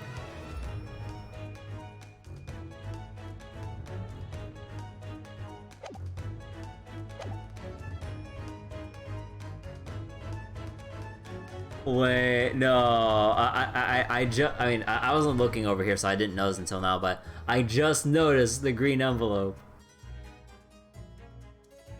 Mr. Sholmes, what's this about? Something which occurs to me with some regularity, Mr. Sato, is this. Why do detectives insist on such an ex post facto modus operandi?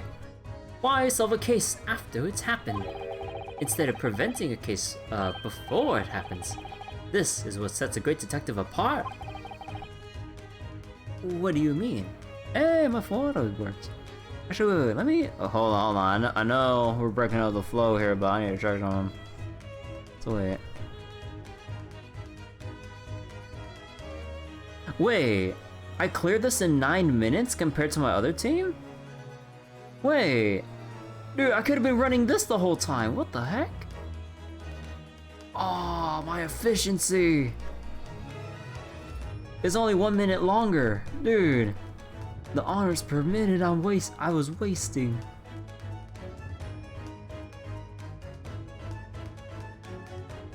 Hold on. I'm on to something. And we're back. There is a case waiting to happen, under our very noses, Mr. Naruhodo. Let us avert disaster. Let us prevent this case from ever happening with nothing but careful observation. Alright? All the clues you need are set before you. You only need look, and you cannot fail to see. You can do it, Mr. Naruhodo. I know you can.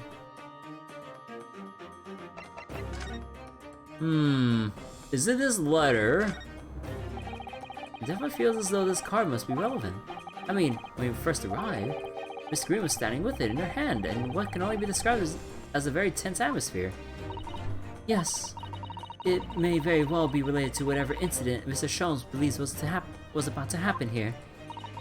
Perhaps we should ask Miss Green about it. That mouse seems to be dead, I think. I didn't notice they're there before, did you? I think perhaps they drank the medicine that spilled out of the bottle. But that's the bottle that Miss Green was about to drink from when we first arrived. You don't think... Ah, I see you come to appreciate the true nature of this scene. That of a tragedy about to take place. Yes, I think it's falling into place. Miss Green, the contents of the bottle you had before has spilt out on the floor, and the poor mouse that drank it has sadly died. Oh! I think it's clear that the bottle must have contained a powerful poison.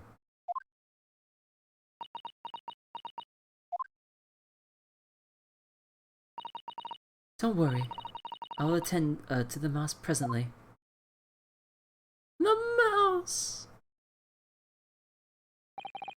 Miss Green, were you intending to go the same way as that rodent? Take your own life? Once we left, you would have put it on your You would have put it to your lips again, wouldn't you? And taken the poison. No! Miss Green, please, talk to us.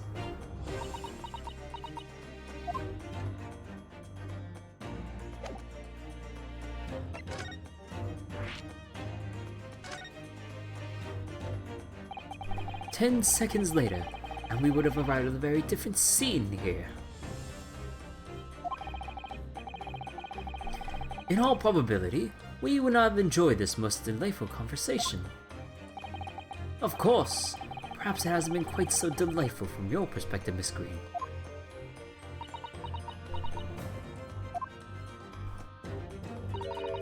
Actually, in a way, now that everything's out in the open, I feel like a weight has been lifted. Tell me, how did you acquire that medicine?" "Well, with this being a hospital and all, when the doctors come to examine me in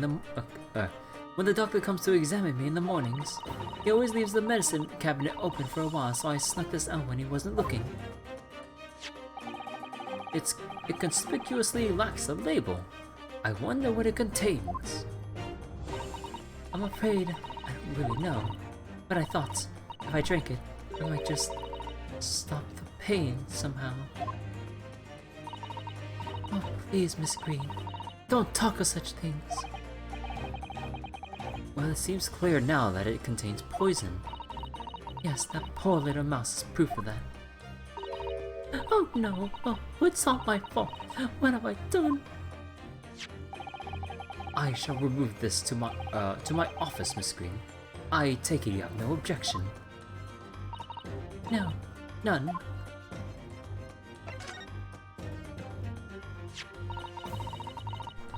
Neither the sender's name or address appeared to be written on the envelope or the card.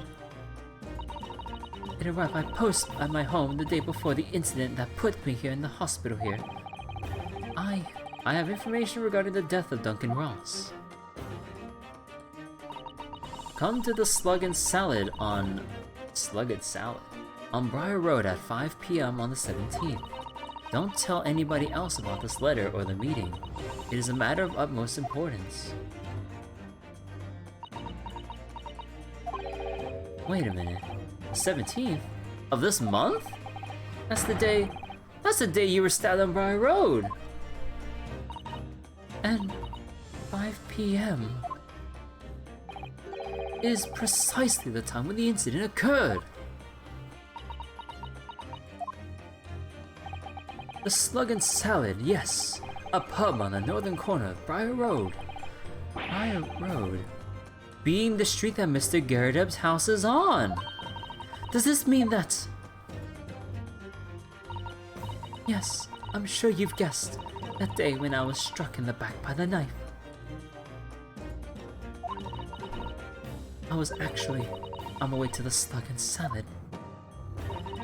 Goodness. So that's what you were doing on Briar Road that day. I'm sorry I didn't say anything before.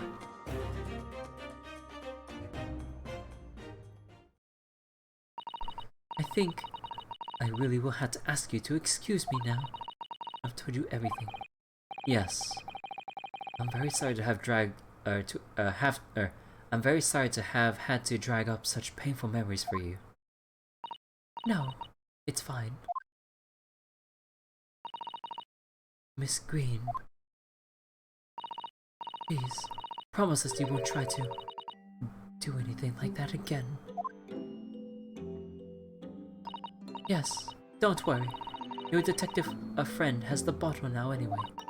And besides, I've been stabbed in the back and had a close shave with a bottle of poison, and I'm still here.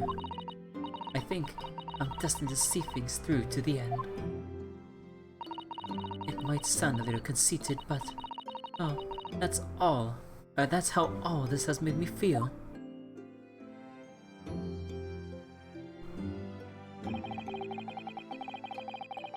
Leaving Miss Green and St. Bartholomew's behind. Hey! Wait, my full auto died! Are you kidding? Wait, how inconsistent is this? I thought I had something here, and then it just fell apart. Are you kidding me?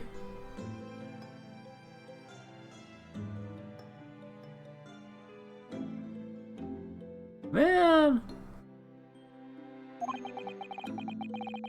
We made our way back to Baker Street with Mr. Sholmes. Well, it would appear we've reached the end of the investigative trail for today. Yes, it's late. And, Mr. Naruhodo, did you discover anything that may be of use to you in court tomorrow, do you think?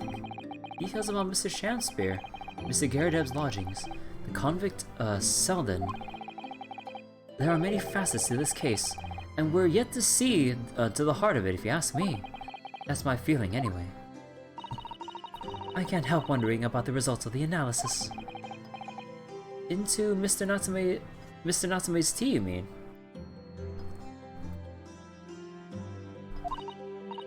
Yes. Will they have found, strychnine in it or not?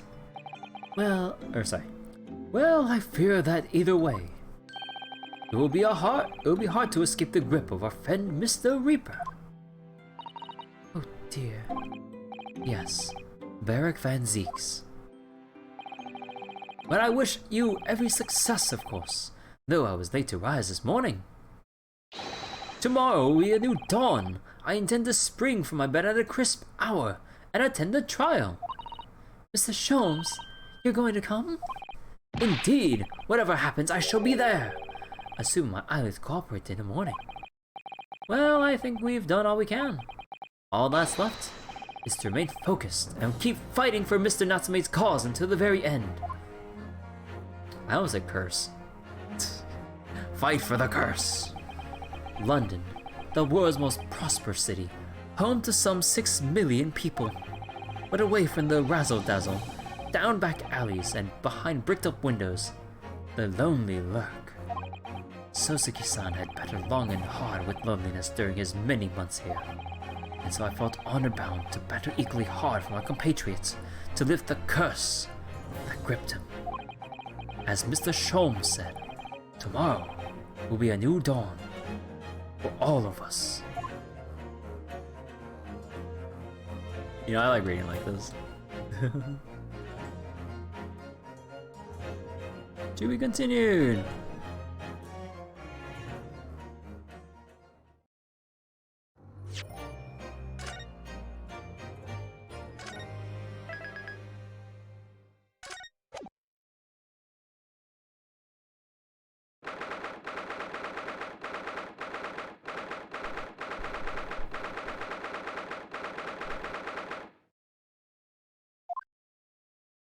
Oh my god.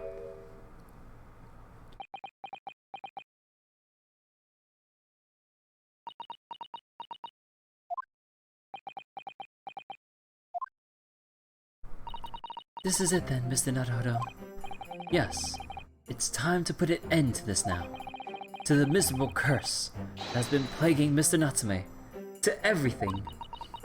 And in my own small way, I shall do everything I can to help you. I always appreciate your help, Mr. Sato. Suffering Sasuke selfishly sidelined!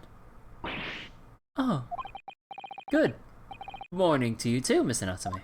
Good morning! Good morning, local student Mr. Naruhodo Esquire!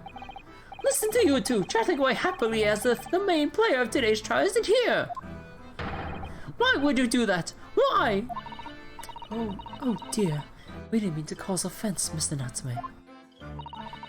I thought perhaps that because you had your eyes shut so tightly, you were meditating, finding inner calm. It seemed wrong to disturb you. I was waiting! What's the matter, Mr. Natsume? You seem different somehow today. Why, naturally, that's because I've attained spiritual enlightenment. The path of literature, you see, is a journey to discover one's own death. Or such like. That's the sort of morning conversation I was hoping for. That's why I had my eyes shut. I missed the signs, I'm afraid, somehow. You'll have to forgive me.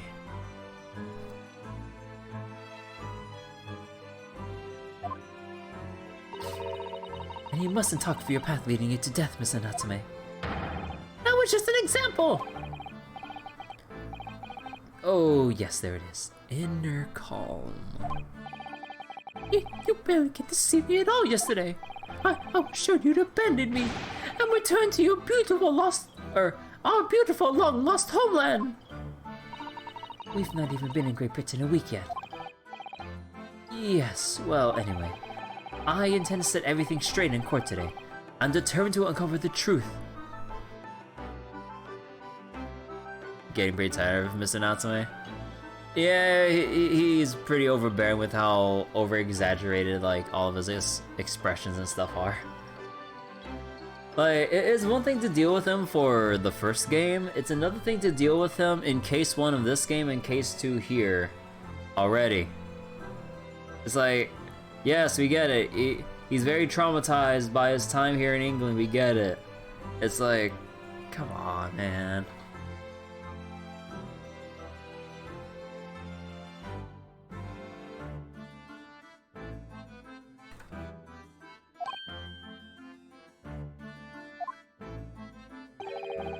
I've actually reached an important decision myself. Oh, what sort of decision? I shall fill you in after the trial. Eh? Alright. It would seem Mr. Sholmes isn't coming today after all. It's a very clever message, I think. My dear fellows, you must win this battle on your own merits. It's a very clear message, I think, that he's overslept again. The great detective, my arch nemesis. Long may he stay away, if you ask me.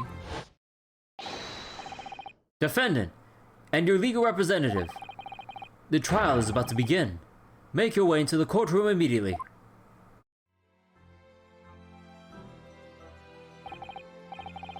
Today, once again, we face the Reaper. And when the Reaper stands for the prosecution, the defendant's fate is sealed.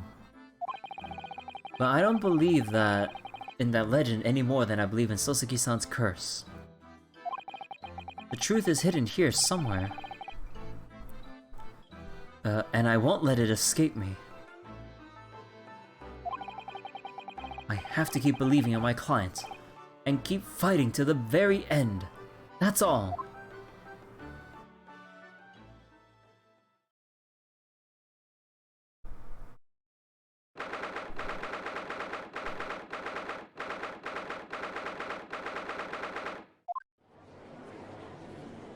Rabble. In the name of Her Majesty the Queen, I hereby declare this court to be in session. Call upon the counsels for the prosecution and defense to declare their willingness to proceed. The prosecution is ready. Yes, the defense is ready. Very good. Now I call upon the 6 ladies and gentlemen, the jury, chosen by lot to represent the will of the people in this trial. Are you ready to proceed? Absolutely. Justice will be done, you mark my words. I feel obliged to say, or obligated to say, I feel especially ruthless on days when my hat is sitting just right. Oh, well, I wonder if you could just adjust my hat for me, and please, be as ruthless as you like. Juror number 3, you will keep your fetishes to yourself. Thieves deserve to die, if you ask me. Especially gas thieves. I've no sympathy for the man at all. Look, I said yes and I'll say it again now. I don't have time for this. I've got my own problems. Oh, may the Lord show us all the light here, and lead us flock to a righteous verdict again today. Now, Lord Van Zeeks, what can you tell us? Juror number 3 is a piece of work. Yeah. The prosecution's report, please. For the court. Okay, hold on a minute. Man, you know what? I was gonna go babysit like my night 150 for the rest of the night right now. In relation to the theory expounded by the defense yesterday, regarding the defendant's tea, So he does have the results.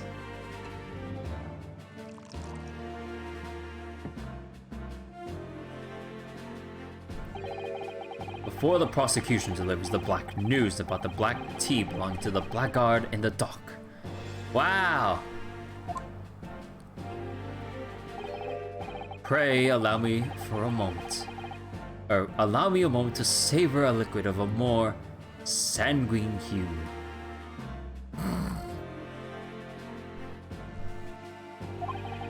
In fact, I'll deter the good detective, to the good detective for the report. Here's to you, Inspector. Oh, yes, sir. Thank you, sir. As evidenced by the defense, we found a bar of soap outside the victim's window in the snow. And there was indeed a frozen reddish liquid in a little depression on top of it. Yes, that's the tea. That's what Mr. Natsume brought with him that night. Well, the brains of the art analyzer, and yes, you're right. It was tea. And there wasn't a trace of strychnine or any other toxic substance in it. No poison at all. In other words, the tea that the defendant brought with him to the victim's room is innocent. It's in the clear.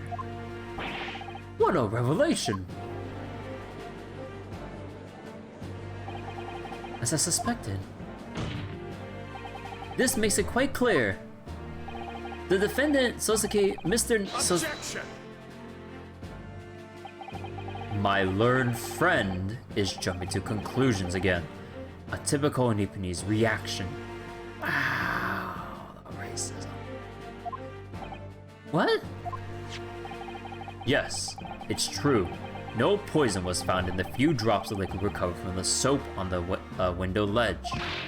But what logic is that?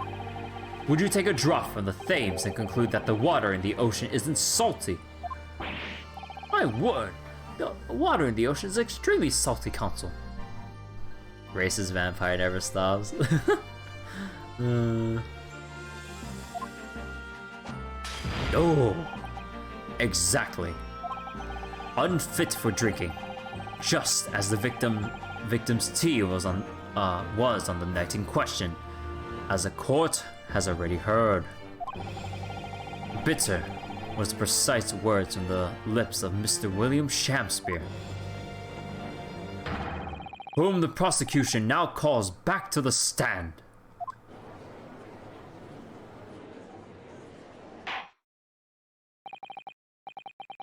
Very well. I'll uphold the prosecution's request. Mr. Shakespeare. Yes, it sounds like we're going to have another confrontation with our theatrical friend. Bailiff, show Mr. Shakespeare to the stand.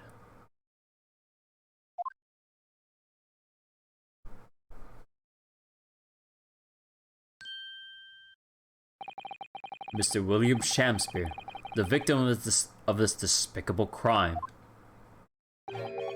Oh heaven, oh hell. Do you command me to remember? Forsooth, 'twas I, Shakespeare, did have a bellyful of the foul fluid given in mine innocence. Yes, but as was revealed in yesterday's proceedings, the witness is not as innocent as we had perhaps first been led to believe.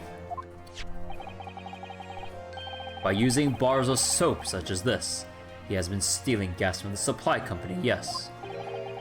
One may smile and be a villain.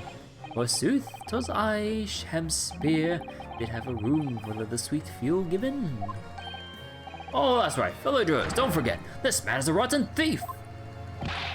I haven't forgotten. Keep all that about the ice coins a tight secret, didn't you? You should have owned up sooner.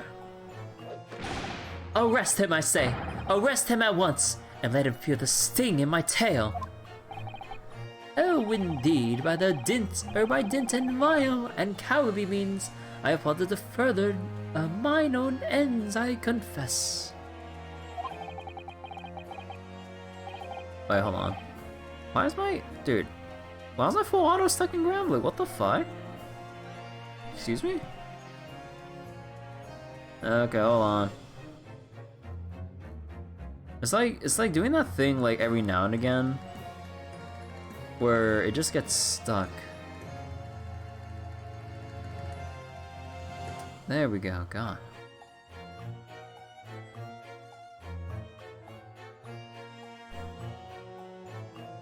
Thou wouldst not pardon my sins, of that I'm sure. If you acknowledge your wrongdoing, what exactly are you doing here? Cowards die many times before the deaths, and for a coward such as I, death be well deserved. But would it that a still greater crime passeth unpunished? For lo, the hairy-faced gentleman of farther east than Verona did contrive to poison me. Objection! But there was no poison in the tea found in your room. The police have attested to that. What the defense would assert as an inconsistency would be quickly cleared up by the witness's testimony. Is that not so, Mr. Shakespeare? Verily, my liege, I would most gladly speak. Very well. Let the witness testify to explain this inconsistency. Tell the court why it is that the poison apparently entered your body, though none was found in the tea.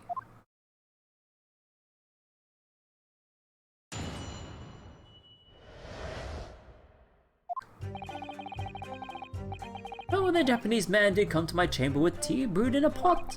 'Twas I in my cup alone that the wicked miscreant secretly poured his wicked poison. What's feigning distraction in our debate? Ne'er did a drop of his own drink past his lips.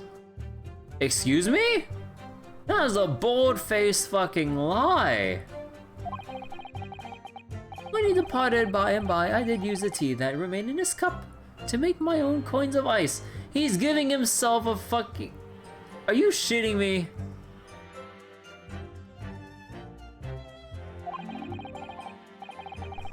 Thus, 'tis no surprise that the poison be not found in the tea I did pour into the modes of soap. Trying to bullshit with Mr. Natsume's cup to give him the all clear here. The poison was slipped into the cup after the tea had been poured. A normal way for poison to be administered, in my experience. Quite. Otherwise it'd be disastrous if the poison were to mix up the cups, for instance. But no poison bottle was found at the scene. Because, quite simply, the Nipponese took the bottle back to his own room. The absence of a vessel containing the poison only becomes problematic when considering suicide. I knew that. By now it should be perfectly clear. A bar to cheap soap is wholly insufficient to wash the deep stains of guilt from the accused's hands. Sirs, madams, 'tis true that I, Shakespeare, be a common thief of gas. But, listen here, ladies and gentlemen. Sorry if that was a little bit too loud.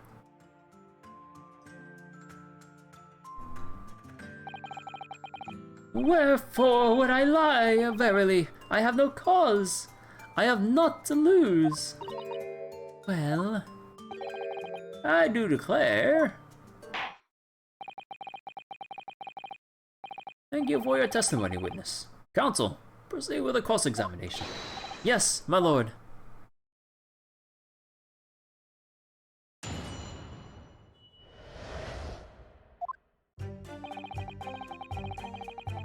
Hold it!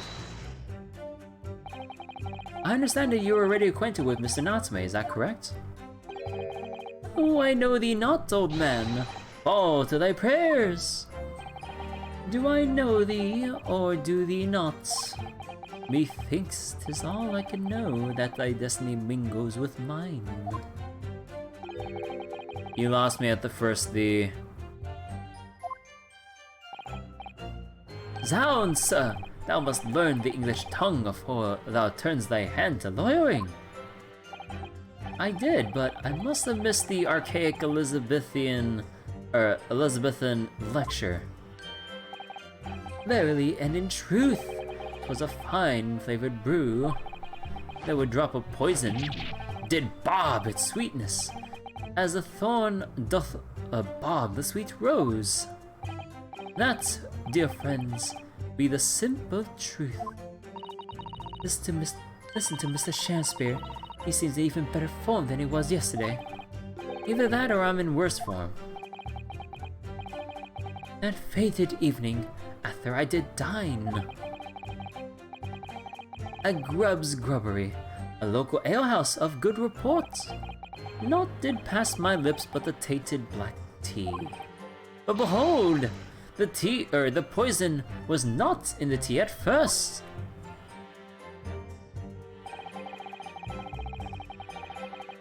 Hold it! Are you saying that you saw the moment when the poison was added to your tea? To have witnessed the act and then drink the tea? How does describe the actions of a fool? Quite so, quite so. But no one likes going thirsty, do they? Sooner I would die quenched than parched. Would I have the choice? Actually, on the night in question, the water main was frozen, I believe, wasn't it? Were it not for the tea, in sooth, I would sooner have died frozen than quenched or parched. Right, no iced coins means no heating. The witness had more than one brush with death on the night in question, it would seem. Remind the court, Mr. Shakespeare, as to whether the accused drank any of the tea which he brought with him. With the greatest of pleasure, my liege.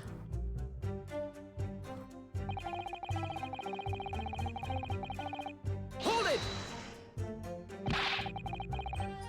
But the teacup Mr. Natsume drank from was found completely empty at the scene.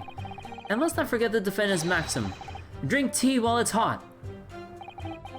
I did gulp from the poison cup that night, and in mine agony did I writhe uncontrolled.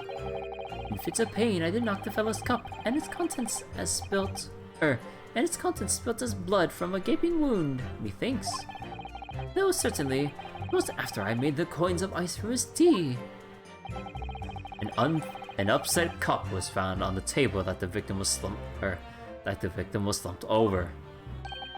There is no contradiction here. It's true, there was no tea left in either cup that we found at the scene. But still, something about the statement is troubling me. Yes, of course. I know what it is. It's Mr. Natsume's wise drink tea while it's hot maxim, isn't it? No, I'm not sure that's it.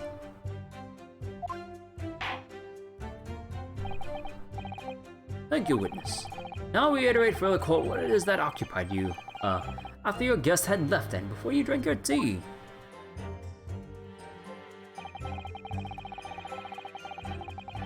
When he departed by and by, I did use that tea that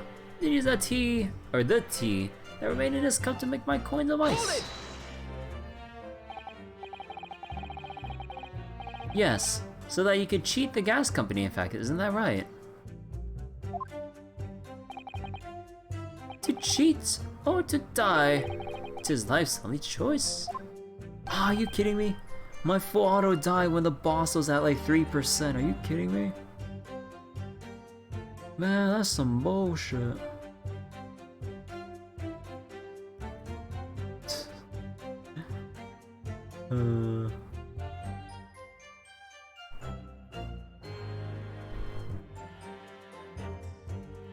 Yes. Faith, to cheat, be the wise choice, and mine occupation be not an ugly one. Prithee, dost thou not see beauty in the simplicity of the ruse? No, I do not, and be very sure, sir, once this trial is over, Altamont Gas will take you to task over this legal task. I shall not run, I shall not hide. Sooth to say, I have nowhere to run, nowhere to hide. But my lady, wouldst thou with this pitiful player? Oh, I'll tell you what I'd like to do with you. Slide with a shoddy skirt on your back. 'Tis time for a Shakespeare dance. What a harsh world we live in. The thieving of gas was addressed in yesterday's proceedings. The prosecution calls on the defense not to muddy the waters with irrelevancy. Consider that a warning, counsel. Yes, my lord. Why am I the one in trouble here? Mr. Shamspeare, after the accused returned to his own lodgings, you use his tea to make your coins. Is that correct? To cheat or to die? I did make my choice many moons ago.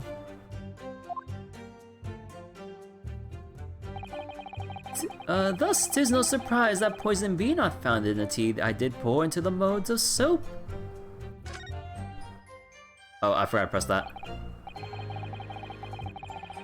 Though it's been proven that there is no poison in Sosuke-san's tea, that should be hugely in our favor.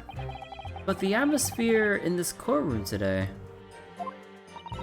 It feels as though everybody's against us, Mr. Naruhodo. It must be the Reaper's poison. I'm afraid that if we don't find a significant flaw in this testimony somewhere,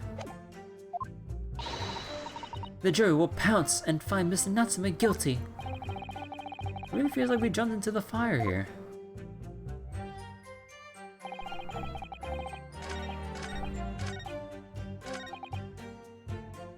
Hold it!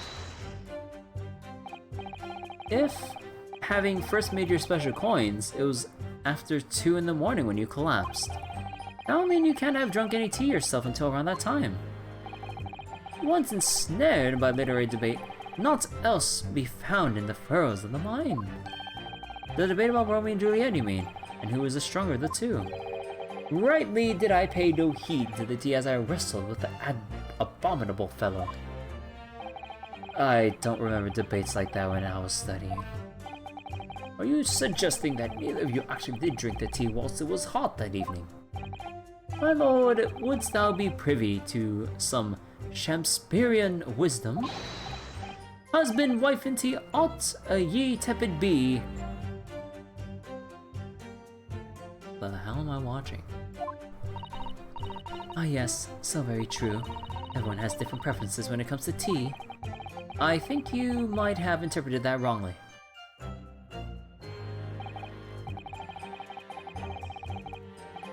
Oh my god. Dude.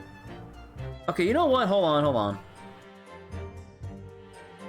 I'm just gonna take off the Wi-Fi on my goddamn phone. For some reason, it is not like connecting for some reason. Like, what the hell is going on here? I know, like, I'm getting distracted from the stream and all, but come on, dude, what is going on? Because I'm trying to set full auto, but for some reason, like, my phone trying to connect to my Wi-Fi right now, it says it's connected, but then it's just like, we're stuck trying to load the next action. And it's just like, what do you mean? You have a strong connection to the goddamn Wi-Fi. Dude, I hate the wireless on my phone sometimes, dude. Or at least like how my Wi-Fi plays with my phone. Like when it uses data, it's like, oh, no problem. I mean, it better because, well, the data better be strong. If not, we got other problems here.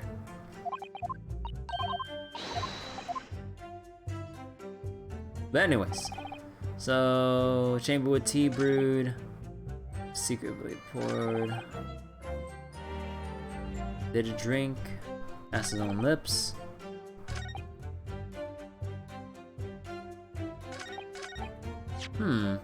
What do I press here? Oh, what do I present?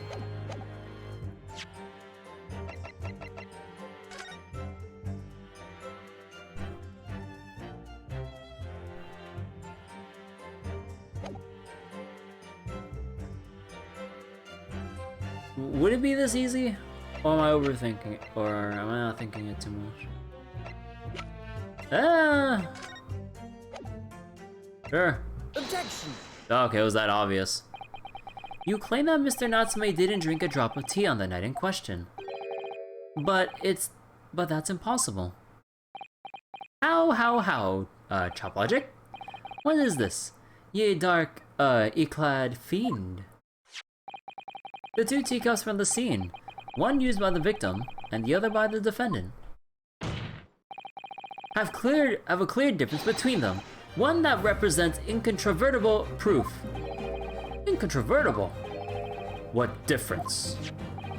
Well, look at the inside of the cups. Just here.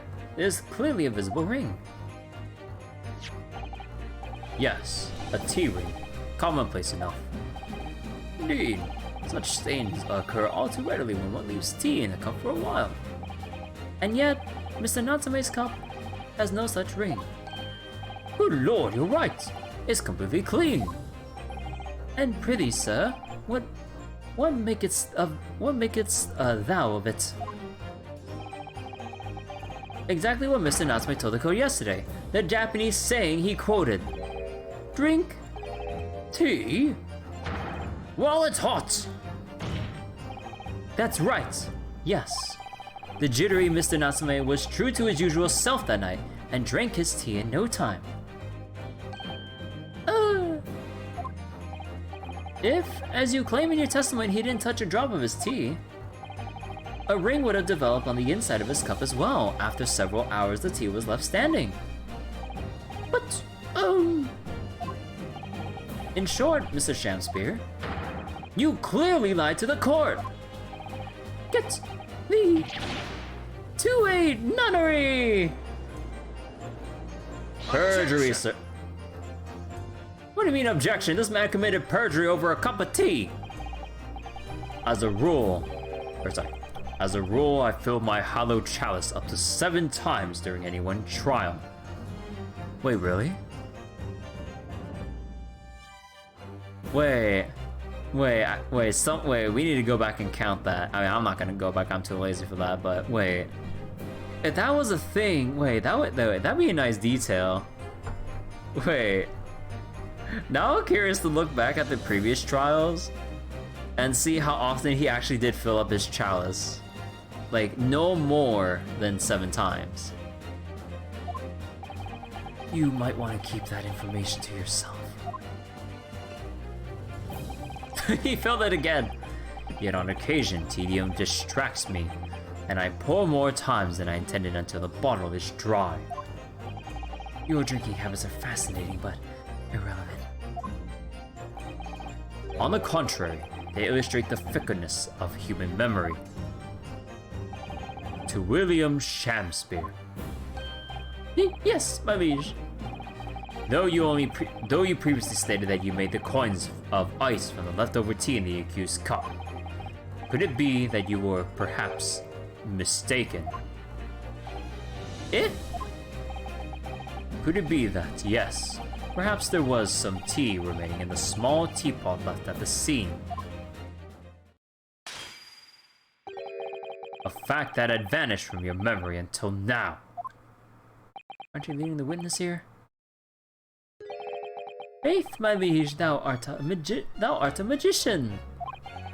For verily, 'tis as though thou hast seen with thine own eyes that night. Are you fucking kidding me? Are you shitting me?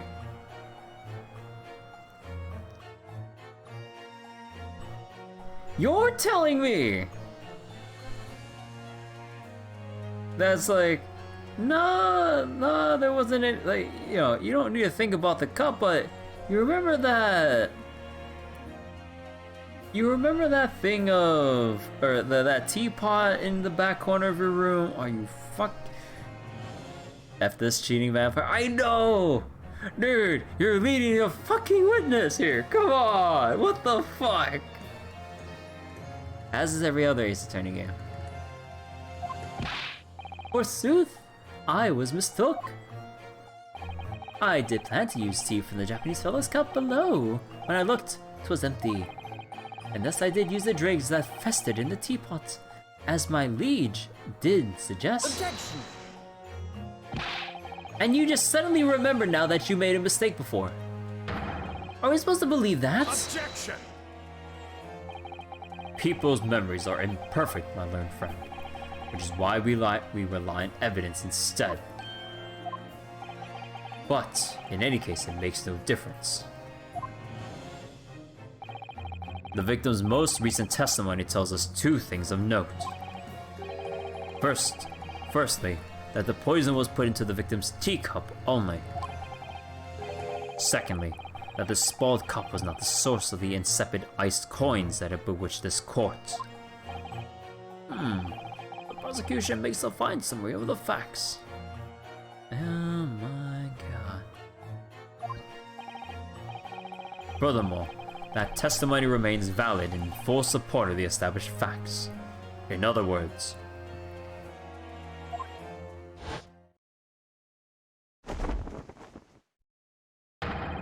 the inconsistency claimed by the defense simply does not exist. No! What does this mean then? I do declare that it means there is no issue with the gas thief's testimony.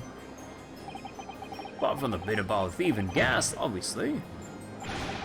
My lords, ladies and gentlemen, the jury, I do solemnly swear, after I did dine at Grubb's Grubbery Alehouse that night, naught did pass my lips but the black tea given me by the Japanese, whose back be stooped as low as death. Racism going on. On what did you dine, sir? Why, I did partake of my favorites. A broth, as wouldst be called soup, and leaf, as wouldst be called salad. As insalubrious the menu as the establishment where it was served.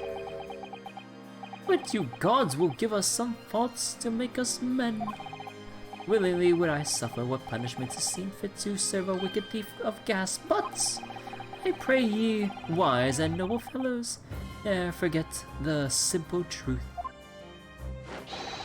That be one thing, and this be another.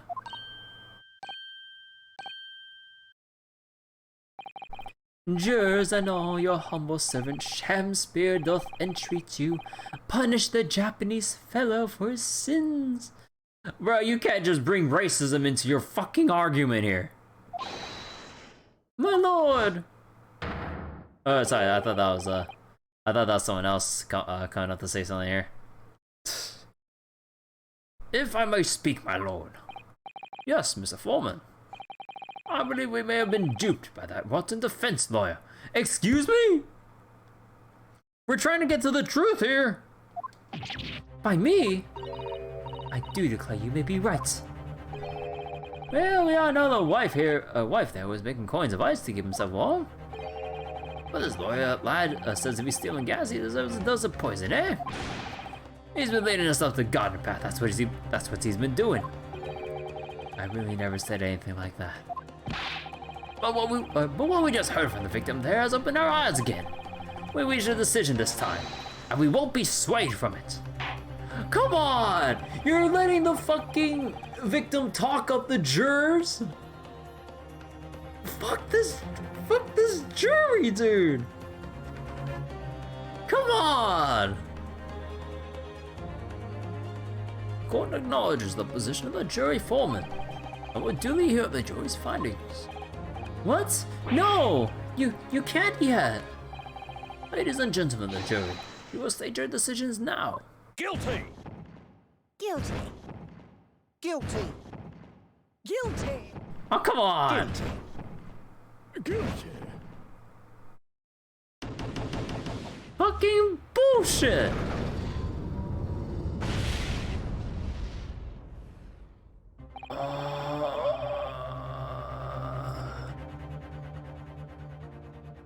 I hereby declare the jury to be in one accord. Oh, happy day. No due process in here. No, an Ace Attorney game. Ha! Guilty till proven innocent, bitch. I'm like, come on. Especially in this case, just because he's Japanese, dude. I know it's a time period and given current events in the game, but like, come on. How is this happening? My lord, the defense asserts its right to carry out a summation examination.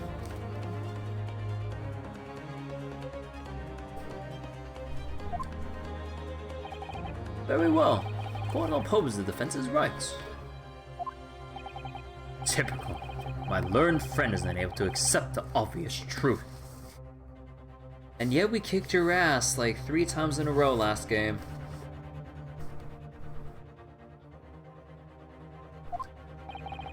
This trial will therefore enter its second summation examination. Summation examination immediately. Jurors, the court calls upon each of you to state the grounds upon which you find the defendant guilty of the crime of which he is charged. At least the game was made by the Japanese themselves. I mean, like, and you also have the flip side of the game too. Like, at least some Japanese people, like in the game, really don't like English people, or some of them. I mean, like that reporter that we encountered in case 1. He mainly had a thing against the English woman who was basically gonna go free. Despite having been found guilty of murder. But I think there was kind of a disdain for English people in general with the way he carried himself. Well, I'm a man of logic, me, and having considered all the evidence, the defendant must logically be guilty. But we haven't figured out everything yet. I do agree that gas is far too expensive. I can quite understand why the man would want to avoid paying. Stuff explodes and it can poison you. It's absolutely lethal gases. Gas doesn't come for free. It costs a fortune to deliver it around the city and maintain the pipes. Truth be told, the tea my wife serves up for me is a little sketchy at times. Nothing else past the victim's lips that night. There's no other explanation, is there? Bruh. I do feel that perhaps personal opinion about gas and its supply has influenced decisions somewhat. But never mind. No, you really should mind. Yes, please. These findings are bullshit. Oh my god. And oh my god, my full auto died again in Grambler. Are you fucking kidding me? Dude, this boss fucking sucks. Oh my goodness. The truth is, our counter argument wasn't as unassailable as we'd hoped. And Mr. Shakespeare was poisoned. There can be no doubt about that. Then how are we supposed to turn this around? I think we need to establish the method by which Mr. Shakespeare was actually poisoned. Our only hope is to demonstrate to the court that, incontrovertibly. But that's surely almost impossible at this stage. You know about how the pilot lights keep going out and people just have the gas on without anything to light it, so then gas fills the room in rooms with windows bricked up and all that, you know, Ryunosuke? We went over this earlier and talked about it with Mr. Garadev, and Garadev was just sweating bullets about all that since he found himself in legal hot water if due to negligence will cause more health issues, if not deaths of his own tenants. You know?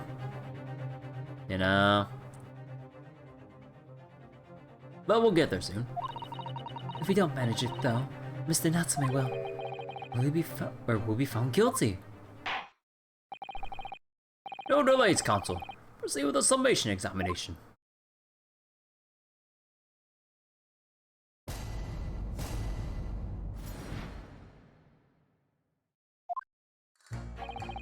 Well, man of logic, me. Having considered blah blah blah blah blah blah. All the evidence, you say? That's right. There's no other room for doubt. It's all pointing to that Japanese man with the big mustache. And we can finally take a look at people again. Says the Englishman with the bigger mustache. Which means we need to show the man some new evidence to make him change his mind. If only we had that kind of evidence. Don't worry, the summation examination has barely started, really. Perhaps there will be a shift in the situation that shows an existing piece of evidence in a new light. Let's hope so. To start with, though, I need to find some way out of this deadlock. Oh, no, I need to stand up again.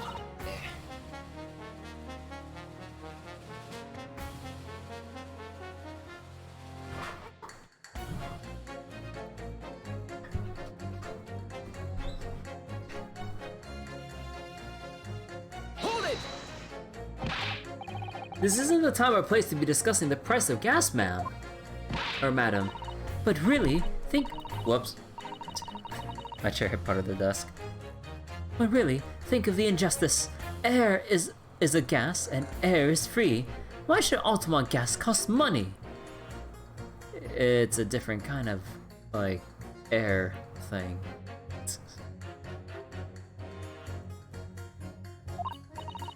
It makes my blood boil. I can feel myself becoming more ruthless than ever.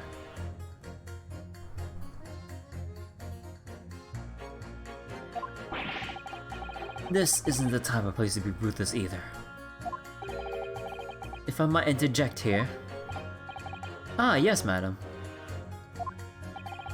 It seems my fellow juror takes issue with the price our company charges for gas. But it's precisely because of thieves like this man that the cost goes up. Oh, what a beastly man.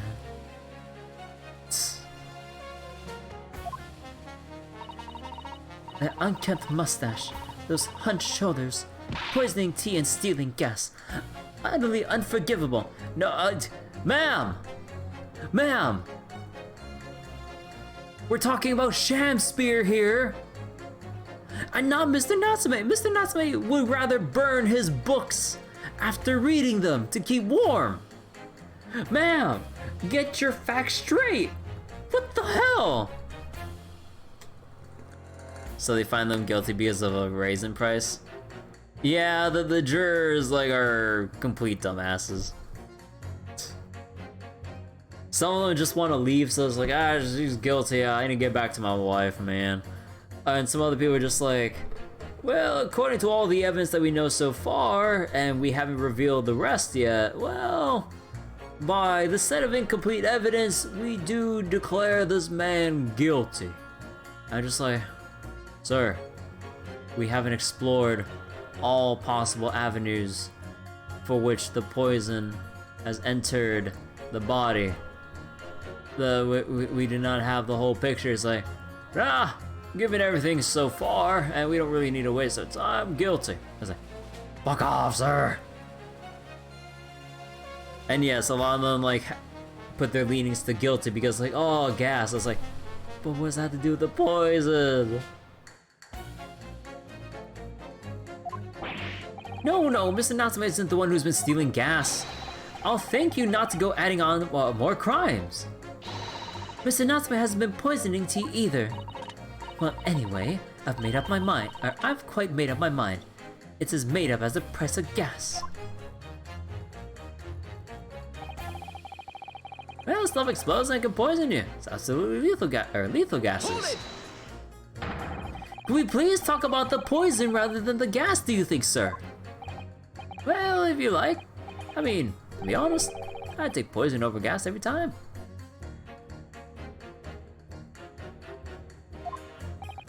You take poison. Oh, what I mean is, poison can only poison you. It doesn't explode, does it? Goodness me, what are you talking about? Set him straight, please, lawyer man.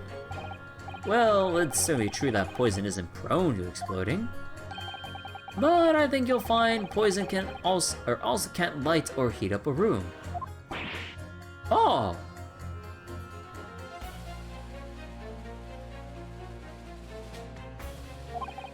You're right! I hadn't considered that at all! You fucking dumbass!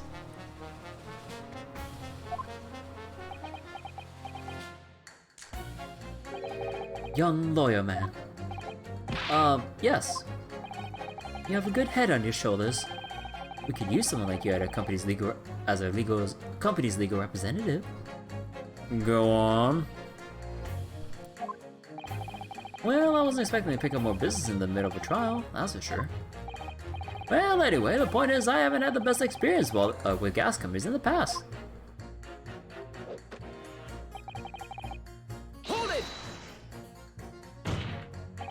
Can we please refrain from all this talk about gas? There's an all-out attack underway here, in case you haven't noticed, against my company's gas. And I'm supposed to sit here and take it, am I? I don't think so. She's really buzzing out. All I've heard about are wonderful fuels, explosions, and poisonings. What about electricity, huh? What about getting electrocuted? What about that? Another explosion here, and there's nothing in comparison. Oh my god. Any explosion could hardly be described as nothing, madam. Nevertheless, that your gas is deplorable. My point exactly, but the gas thieves aren't even the worst of our enemies. We have far more devious reprobates to contend with on a daily basis, you know. More devious? Who, madam? Other gas companies, of course. Other gas companies. Not quite what I was expecting. We generate gas and deliver to our customers fair and square.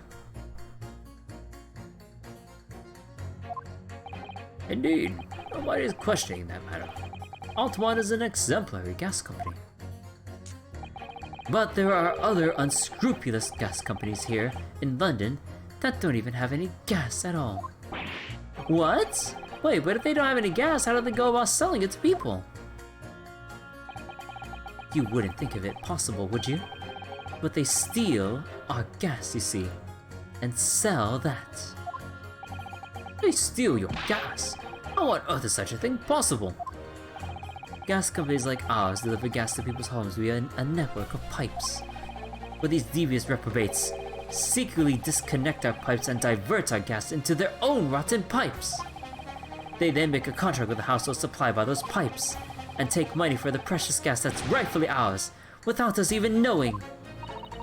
They're diverting gas into their own pipes illegally. What a brazen form of theft. When we visit customers' house to collect the money from their meters, we always have to check whether or not one of those devious companies has been up to its tricks. Sir? Sir?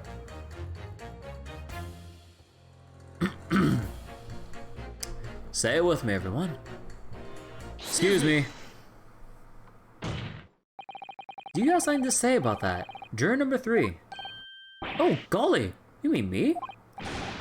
I'm terribly sorry, I was just thinking to myself. I really did catch him off guard there. Thinking about what the lady next to you was saying, correct? Well, yes. I just got a little riled about it recently, you see. Go on. An Altamont gas worker visited my house the other day to investigate the pipe work. We need to ask for your cooperation while we carry out the secret check of your property, sir, the fellow said. So I let him in, and do you know what he did? I'm afraid I have no idea. Please, tell us. He proceeded to take one of my lights off the wall. He grabbed the exposed mouth of the pipe and started blowing into it. What do you think you're doing, young man? You're giving away company secrets there. Oh, please, everybody knows. It was very nearly the death of me, I can tell you. What do you mean? I'll explain if you don't mind. As I said before, these unscrupulous other gas companies connect their customers to our pipe network. Yes, but how does blowing into the pipes come into it? Obviously, there's gas in the pipes, and it's at a fairly low pressure. By blowing air through the pipe, you can make the pressure drop temporarily. And if you do that, any lights connected to the same pipe will flicker for a moment. Ah, I see. In other words, if upon blowing into the pipe the lights of an adjacent property that has no contract with your company flicker, you can know that these devious scoundrels have been meddling with the pipes. Exactly, my lord. That's it in a nutshell. It's the reason why we have teams of workers going around neighborhoods to investigate which lights flicker. The trouble is, the particular worker who came to my house didn't know the strength of his own breath. He blew down the pipe with all his might, And you can guess what happened, can't you? Well, if we blew hard, then... Wait, you mean... Oh, that's right. Lights didn't just flicker. They went out, along with the stove, and gas started pouring to the house. What a disaster.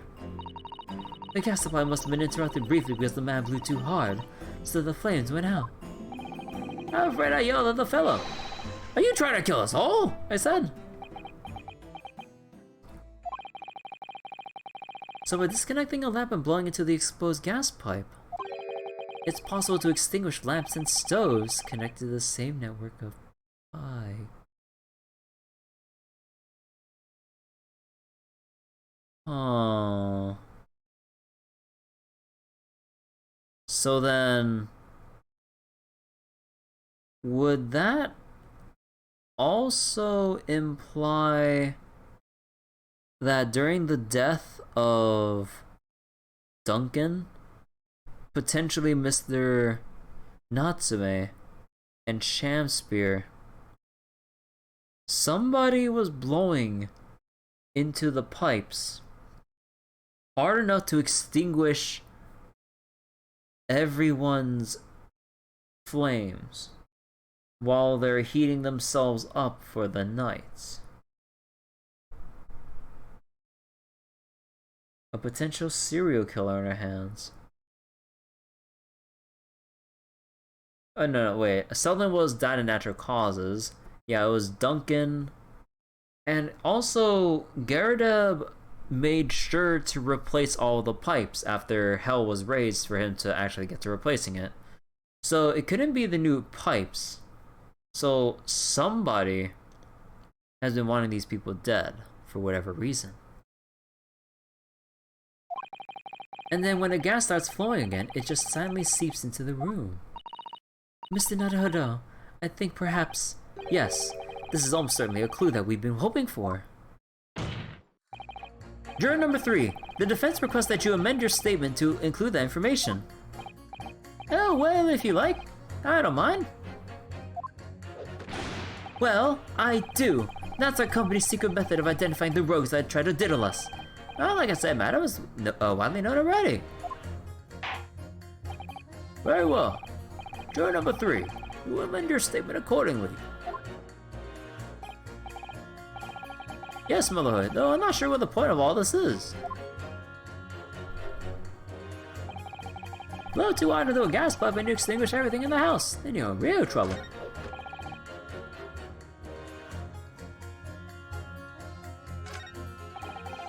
Truth be told, the tea my wife serves up for me is a little sketchy at times. You mean it's poison? Well, that's right. I've been tied a few times now. This is most troubling indeed. It's always days like this when I don't get any wages. I get an at tea time, see?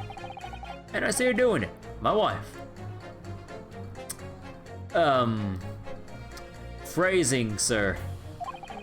She gets that devilish look on her face and slips the white powder into my cup. And you drink it anyway. I was brought up proper, I was. Someone gives you a cuppa, you drink it. And what happened to you? What did it taste like? It was god-awful, believe you me. Salty as hell. Sir. Sir. That's just your pissed off wife adding salt instead of sugar to your tea. No drugs, for that matter.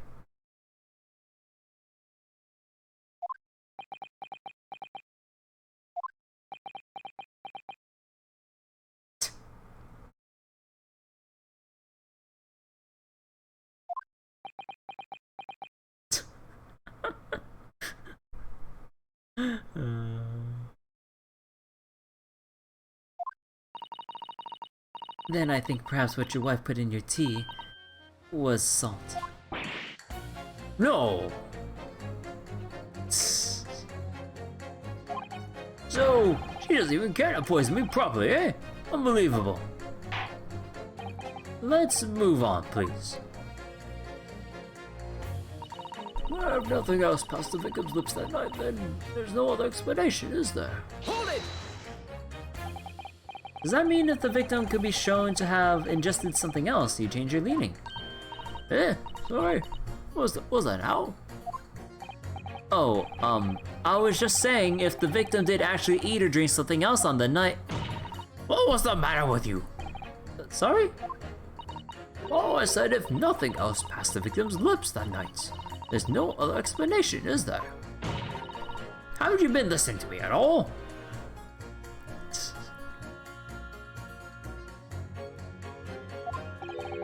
I feel that there's an English expression about a pot and a kettle that's appropriate here. Compared to other jurors who don't even appear to have anything to say about the case at all, it would seem that this elderly gentleman has been listening to the proceedings far more intently.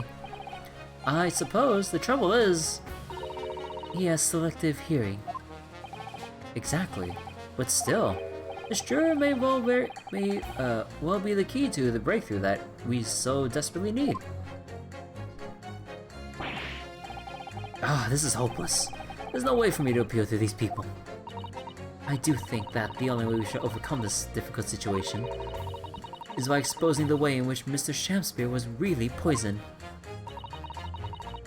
We had to prove it happened some way or some other way, and not via Mr. Natsume's tea. Yes, I know.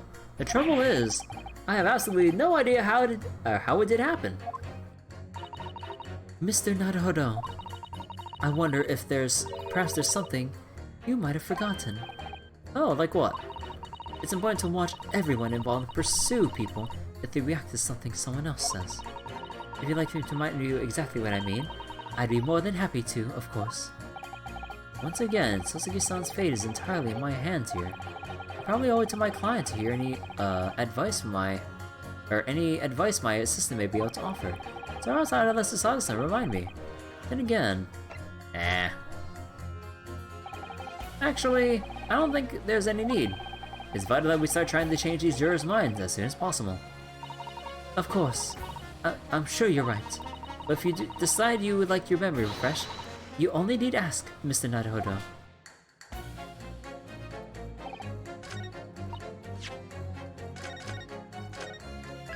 Okay, I think I got it.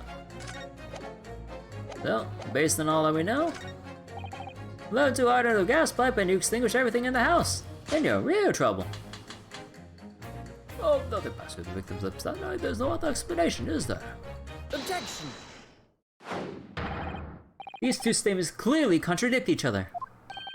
Good gracious! To whose statements do you refer, counsel? Juror number 6, did you hear what juror number 3 just said? What? Yes, of course. I heard him mumble about something or another. There is another explanation here, I believe. Something beside Mr. Natsume's tea, in a manner of speaking, did pass the victim's lips on the night in question. Also, hold on, my Fuado and Grand Blue is dying. Save me.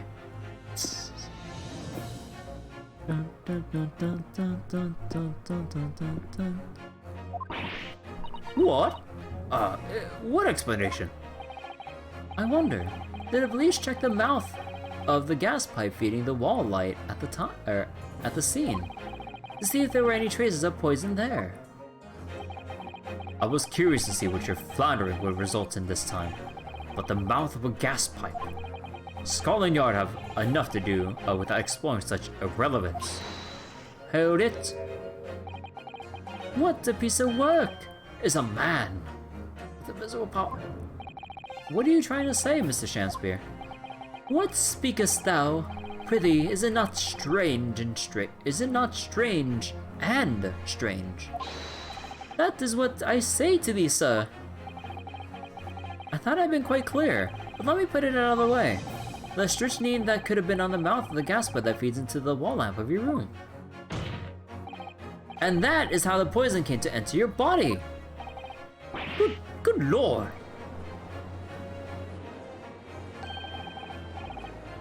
Are they tasty than gas pipes? Is that what he's saying?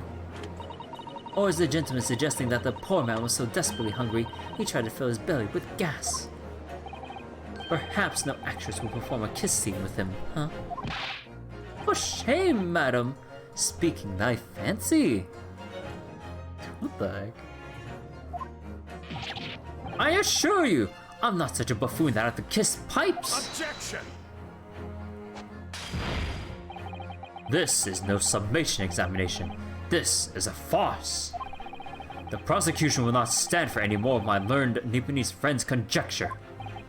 To begin with, the lamp in the victim's room is high on the wall. In order to have placed his lips to the pipe that feeds it, he would have to be a contortionist.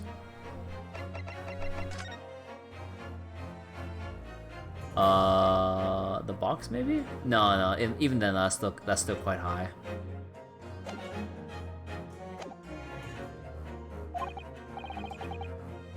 These are empty assertions. There's no possible proof that the man did as you say. Objection! It's true.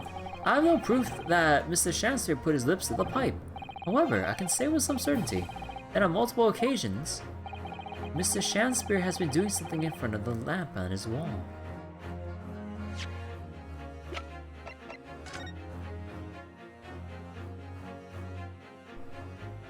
Ew.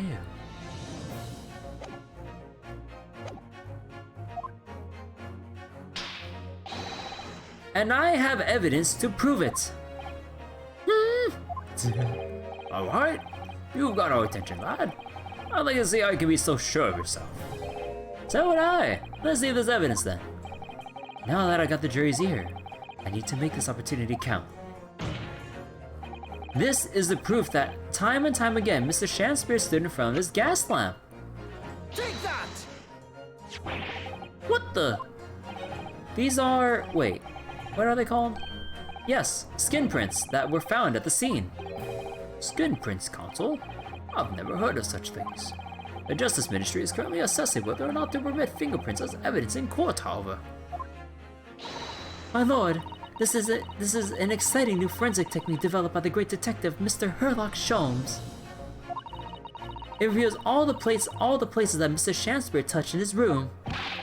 Oh, I've never seen anything like it. I mean, that's black magic, ain't it? Well, if anyone could invent something like this, it's that great Sholmes, that's for sure. I agree. This month's edition of Engineering Thumbs was quite fascinating. We found skin prints in many places you would expect. On the table, on the costumes. However, Mr. Shakespeare appears to have been touching some very unexpected places in his room. For example, here. Around the hanging picture there are indeed multiple handprints appear to be visible. Well, I wonder, could he be appreciating the artwork perhaps? Who would appreciate artwork that close? At first, my colleagues and I thought the same. However, imagine standing with your hands where those prints are, and you would find yourself directly in front of... all! I don't believe it. The gas lamp. Though the reason why isn't immediately obvious, it's clear that Mr. Shakespeare has regularly been standing with his hands to the wall in front of that lamp. Right, what have you been up to, you nut? Are you gonna head out? Getting ready for uni and stuff? Okay, take care, Natty. Good luck with uni. Take care. I'd ask the court to recall juror number 4's earlier statement. Me? What did I say? You said that blowing into a gas pipe would make the lights in the entire building flicker. And now if you recall juror number 3's statement... What? Me now? When the gas worker who visited his home blew with too much force into the pipe, it caused all the lights and the gas stove to go out, and gas to start leaking into the rooms. Obviously that incident was an accident, however, the simple fact is... if Mr. Shakespeare were to have blown hard into the gas pipe here in this room, he could have extinguished every other light and gas stove in the building at will. Crikey! Are you suggesting that the man purposely caused the gas to... Objection! Is that your 6th or 7th? Whilst I acknowledge that the prosecution is required to remain silent during a summation examination, I must toast my lord's friend utter disregard for the letter of the law. Where's the meaning of this, Lord Van Zieks? This curious photograph, or whatever it is, presented by the defense, the so-called skin prints. Clearly, that cannot be accepted as any form of usable evidence in this case. But it's an exciting new forensic technique, developed by a great detective. It is nothing. A mere toy, developed by an amateur sleuth with too much time on his hands. Certainly even research of this nature, by the esteemed Mr. Sholmes, cannot be recognized by the court as formal evidence. But... Please, my lord, if I may. Mrs. Sato? It was not the defense's intention to submit the skin prints as formal evidence. We merely wished to present the results of the great detective's investigation of the scene, as a tool by which to explain a possibility to the ladies and gentlemen of the jury. Loopholes. And if the trial were to come to an end now, we should never learn the truth behind these mysterious handprints that everyone has now seen. I don't believe we can allow that to happen. I'm sure the jurors will agree.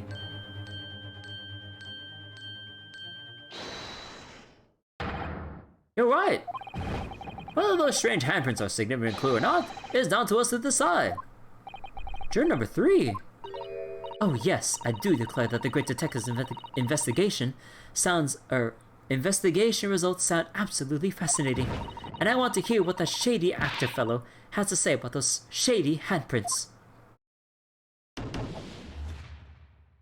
The scales are tipped. Oh, what's the matter with you two?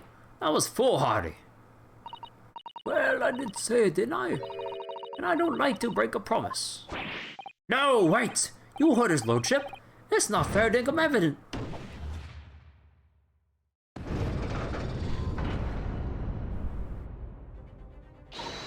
Oh, well done, Mr. Naruto. If just one more juror changes his or her mind, Mr. Natsume's trial will have to continue. Thank you, Mrs. Sato, but I could have done it without you. Oh no, it was you who identified the clue after all. This is very much your success. Shakespeare, we're gonna need you to testify again. Why, Mr. Shakespeare? You seem to be losing your composure. Just one more juror, Mr. Naruto. You can do it! Very well. Continue, counsel.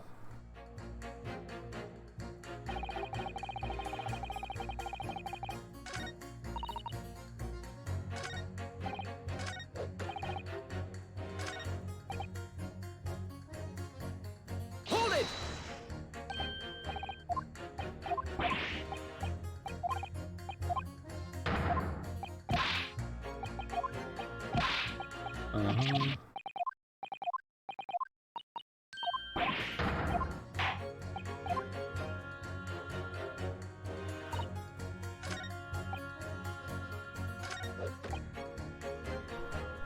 Hold it!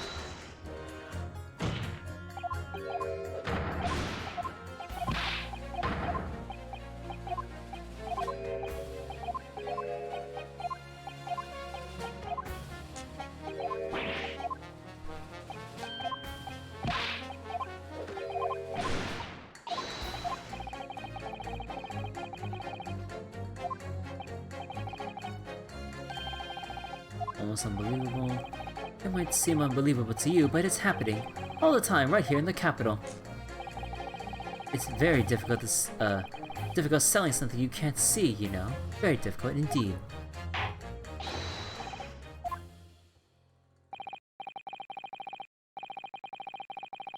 Digress rather much too already. Uh-oh. I concur. Though if my learned friend wishes to become an expert in gas, I believe the subject would suit him well. To your new career in nothingness. Thank you so much. You will return to your, We turn your attention to the next year's assertion, please, Council.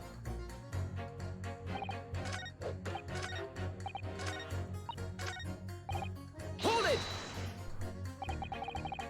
All the evidence, you say? That's right. There's no room for doubt. It's all pointing to that Japanese man with the big mustache, says the Englishman with the bigger mustache. But the defense just demonstrated another possible explanation for the events on the night in question. What do you make of that? What? Your so-called skin prints? It's an exciting new forensic investigation technique, developed by the great detective himself. The numerous handprints on the wall are clearly out of the ordinary. And if Mr. Shanspeare had indeed put his mouth to the gas pipe on the night in question, it can't be denied that there's a possibility that's where the poison was. Well, yes, I won't deny that's playing on my mind. But as the prosecution rightly says, we should pay no heed to unacceptable forms of evidence. And besides, yes, even if the fellow had been up to some mischief with the gas pipe dozens of times before, doesn't matter. It doesn't mean he got up to the same shenanigans on the night in question, does it? Oh. If you can't make your case better than that, I'm afraid I can't change my stance. You do make a valid point, sir. What? That's true. Perhaps I was a little hasty. No, wait, hold on. Look, you got your chance, haven't you? Now it's time to prove your theory. If you and your Japanese cohorts can, that is. Just leave our nationality out of this, please. Mr. Naruhodo, if we can't substantiate our position, or for the jurors that changed their minds before may very well change it back. What can I do? Is there any more proof I can give here? Can I show that Mr. Shanspeare really did blow on the gas pipe on the night in question?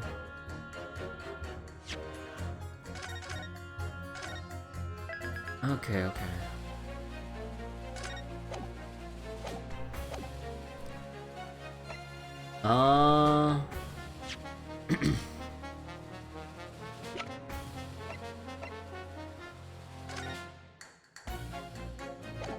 Any evidence that he actually blew into the...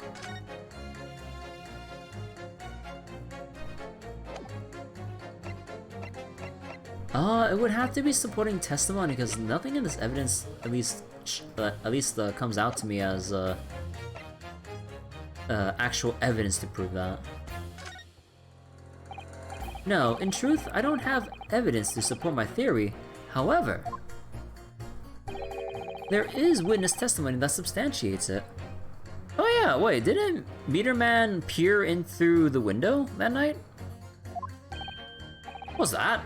Testimony? Oh! This is incredible! Whose testimony? Yes, it's all connected. Everything is linked. A person whose testimony revealed details about the gas in the Gyarados household that night. Namely, oh. Wait, hold on.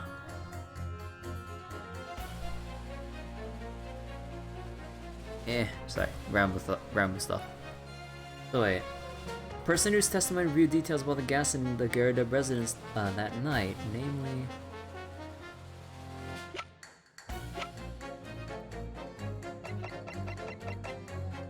Yeah, because Gyarados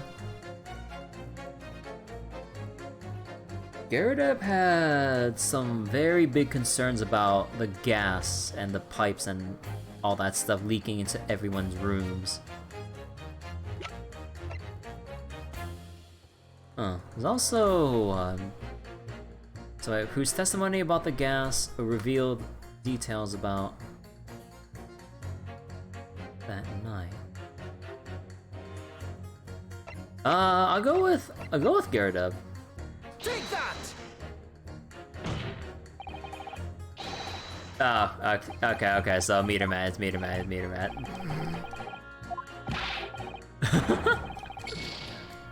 Okay, because I was thinking back to what Mr. Gyarados said about, like, the gas leaks and, like, how worried he got.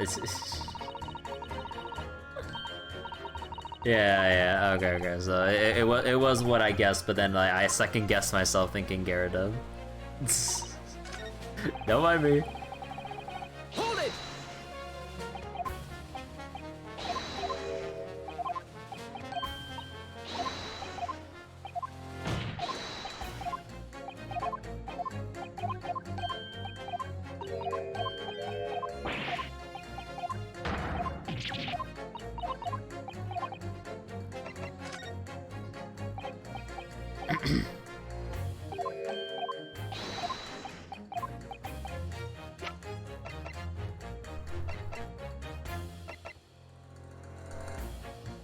Take that! Wait. Oh. Okay, wait. Okay, let me think about this. Okay, let me actually think about this instead of just going off of like stuff off the top of my head. Okay, hold on.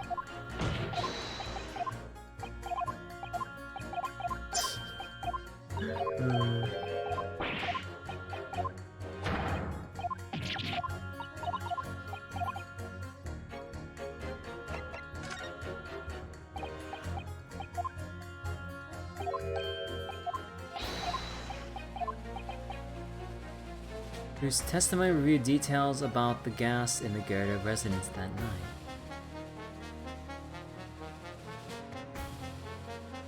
Oh, are we gonna go back to Natsume then?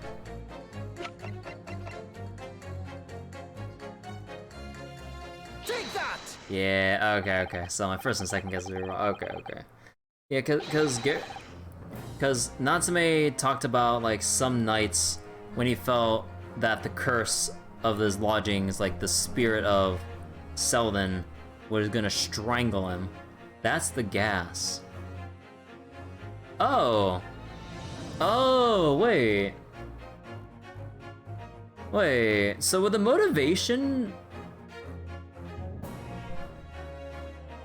Oh, wait a second.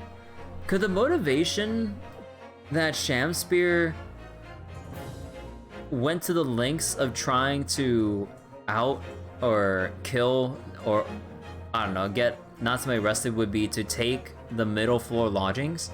Because remember, he talked to Mr. Garrideb about like how adamant he was that was like, please, I want to rent out your middle floor lodgings. He's like, sorry, someone else got it. It's like, but can I take the middle floor, sir? That's like, someone's already there, sir. You can take the ground floor. I was like, fine, ground floor it is. But remember, the floorboard. The floorboard had this photograph, had that tin box, and the article about Selden. Oh, Mr. Shamspear wanted... Oh, he wanted Natsume to die or get arrested so that he can take the middle floor lodgings to search for the missing £1,000 from Selden's treasures.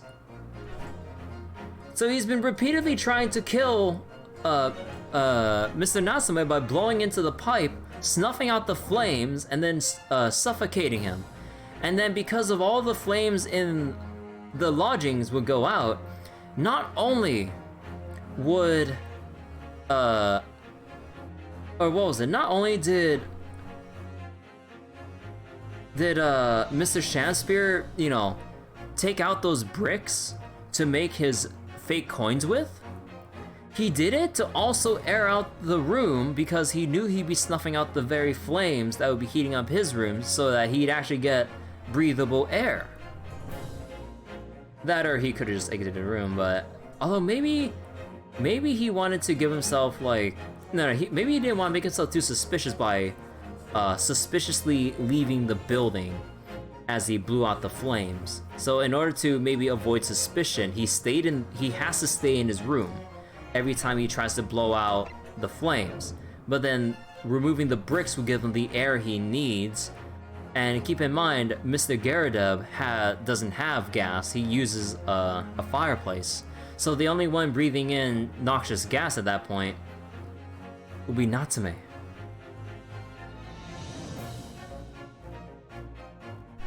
But then, wait, how does that explain the strychnine thing? I'm still not 100% sure about that. But the rest of this, everything surrounding the poison is starting to make sense. I almost forgot about that 1,000-pound treasure. So we found the motivation now, but we need the game to catch up with what I just found out.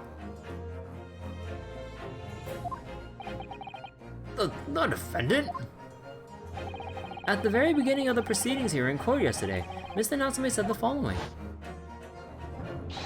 My lodgings! There's been a whole series of strange happenings in my lodgings. Even on that fateful night, it happened when I returned from Mr. Shakespeare's room. I lit my gas stove and climbed into bed, but before long, the stove went out, and somebody tried to kill me! On the night in question, the gas in the defendant's room went out.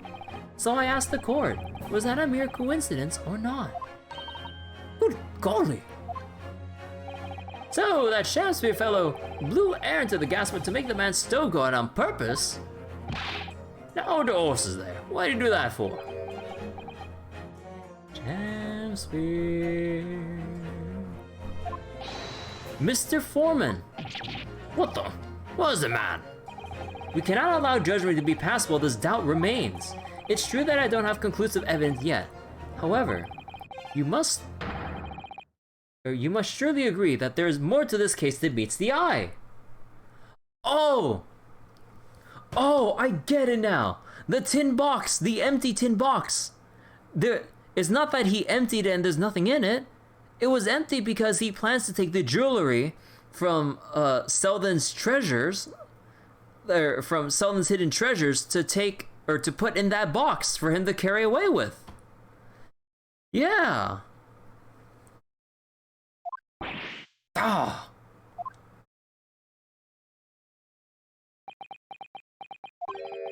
Fair enough. Like I said at the outset, I'm a man of logic, first and foremost.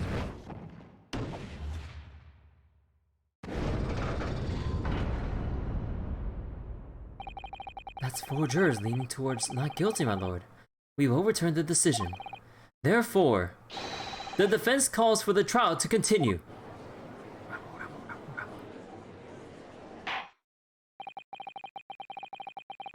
As the defense has rightly indicated, the summation examination has concluded with the majority of jurors altering their decisions. 2 jury members now call guilty, and 4 now call not guilty.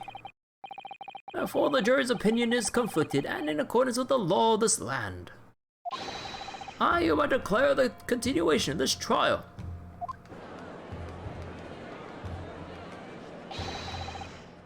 Mr. William Shakespeare. My lord, how can thy humble Shakespeare serve thee? What say you in response to the various revelations made during the summation examination?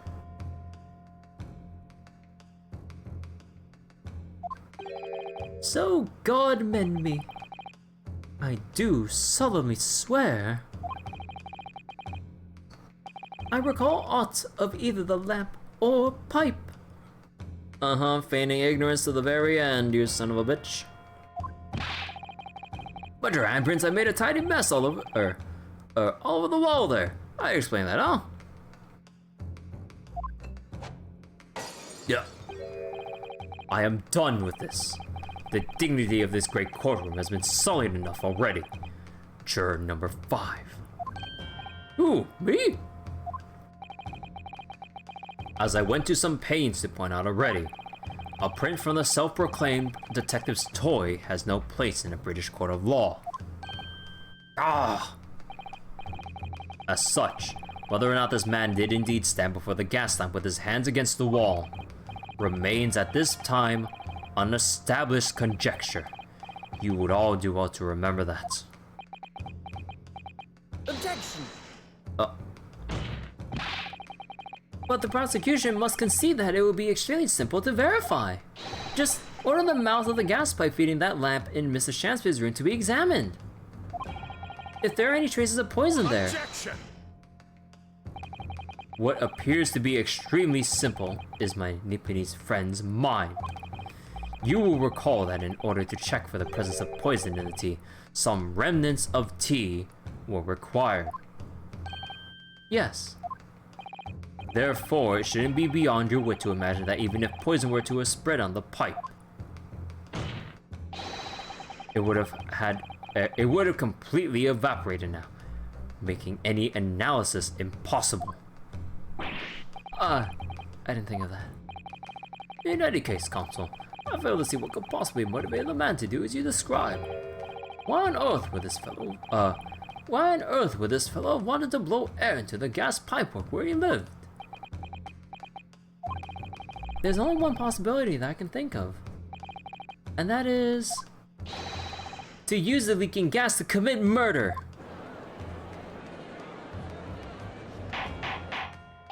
Order! Order! Counsel! Precisely whose life do you propose this man was planning to end? The answer couldn't be simpler now that we've unraveled the mystery this far. Mr. Shamspeare wanted to end the life of Sosuke Natsume. Take that! If a gas lamp were to go out, it would be noticed immediately, of course. But a gas stove, on the other hand, could silently be extinguished by the killer without anyone noticing. I live around those parts myself, so I know what it's like. I can tell you, trying to sleep without the stove lit is pretty much suicide. You freeze to death in no time. Mr. Garadeb, the landlord, has a large fireplace in his part of the residence on the top floor. In other words, it wasn't the landlord, but a fellow lodger whose life Mr. Shamspeare was trying to end. Outrageous! I'm talking, of course, about the defendant. Mr. Natsume isn't the villain in this case. He's the victim this man was trying to murder! Good gracious! Objection! The accused is actually the aggrieved. Interesting.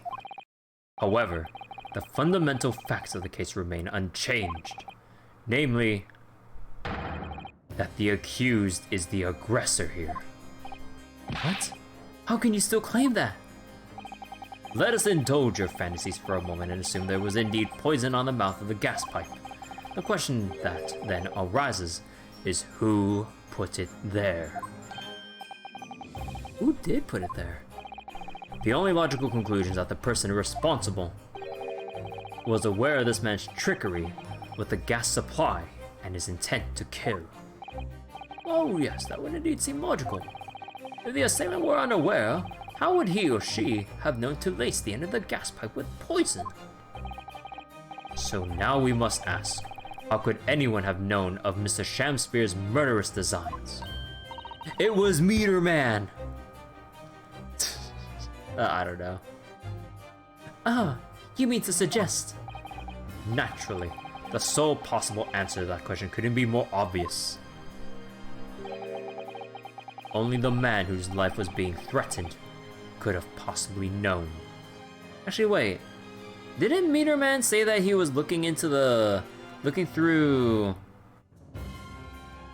Wait, didn't they say he was looking through Mr. Shamspeare's window earlier that very night? After 11 o'clock at night? So maybe... Oh. Wait. Maybe he was trying to, or maybe during a checkup on the money box that he could have laced. No, but how would he have gotten his hands on it anyways? I know that might be beyond the scope of the thing, but I think the point is like maybe he could have been the one, but either way.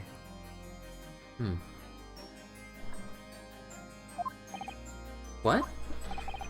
In other words, the person who put the poison on the gas pipe in what was clearly a retaliatory attack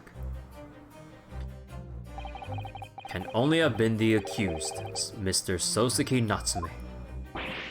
Ah!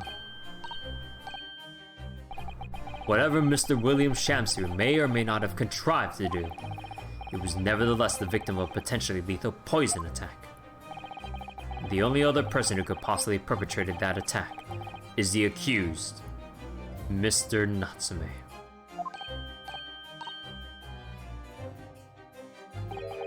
The defense counsel's theorizing has failed to avert suspicion from the accused. Far from it. In fact, now that a clear motive for the poisoning has been successfully established,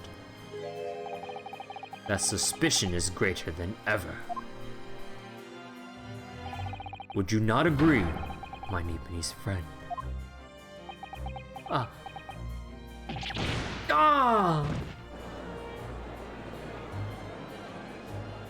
Rabble, rabble, rabble.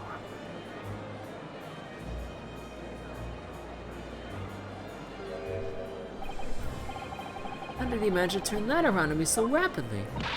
Mr. Naruhodo, you must respond. Otherwise the members of the jury may very well change their leanings against us again. And this may be our last chance to gain the advantage. Whoop. What advantage? Well, it would seem that somebody put poison on the gas pipe in Mr. Shanspere's room. You must name that person now and absolve Mr. Natsume of guilt. You mean, name the true culprit? I know it might sound impossible, but if we fail to do that, I have no doubt that Mr. Natsume's fate will be sealed once and for all. As it happens, one possible culprit does come to mind. The evidence, the poison, it's all pointing to a particular person now. The prosecution calls for the jury to consider their leanings again. I trust you'll make the correct choice this time, Mr. Foreman. What? Oh, don't you worry. We know exactly what...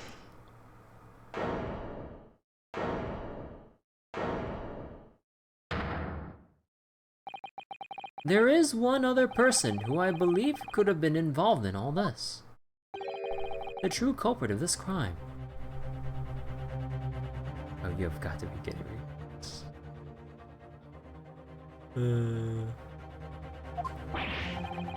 The true culprit? A term found only in second-rate novels featuring third-rate great detectives, my Nipponese friend.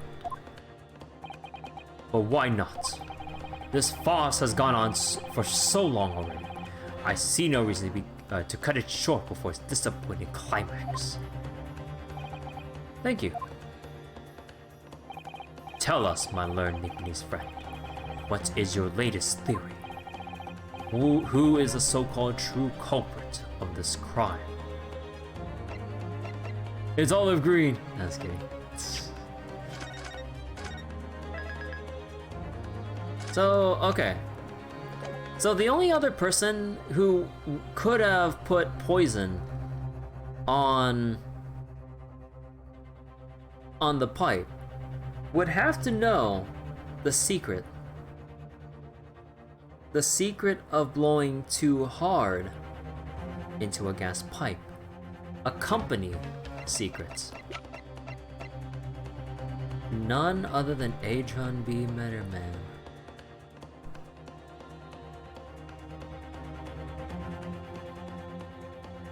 Adron B.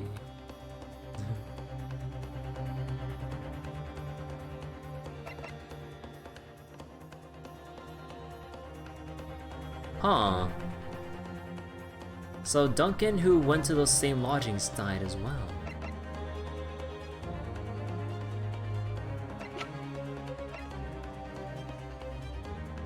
And he wouldn't have poisoned himself. Oh! Yeah, so actually, wait.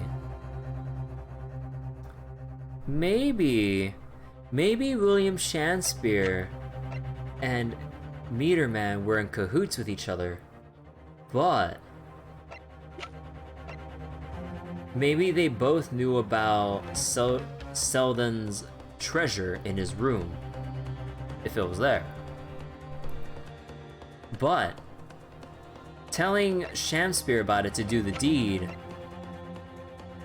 maybe Meterman somehow could have slipped the poison onto the mouthpiece, so that when Shakespeare told him to, or when Meterman told Shakespeare to blow into one more time, he would have put his mouth around the poison. It wouldn't be Altamont, like she's the owner of the company, like 1,000 pounds to her is probably nothing. Take that! Damn it. Highly suspicious, I would say, yes.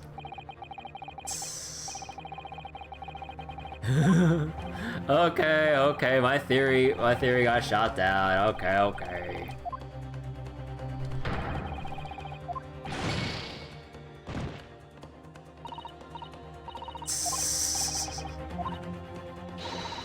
Concentrate harder.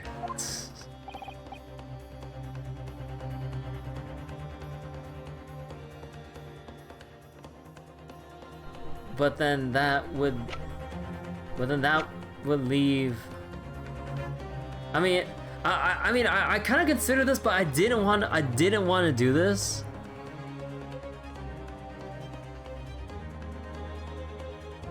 Oh my god. I mean, when you think about it, the visit to the hospital.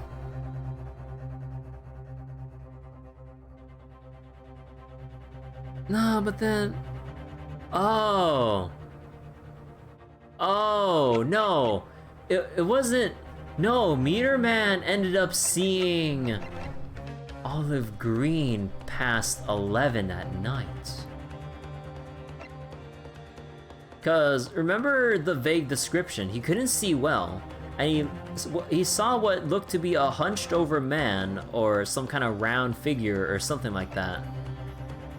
And Olive Green knew the previous tenants, you know, Duncan Ross.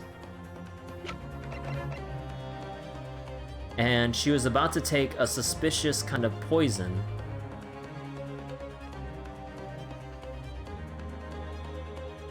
So then... Oh, wait.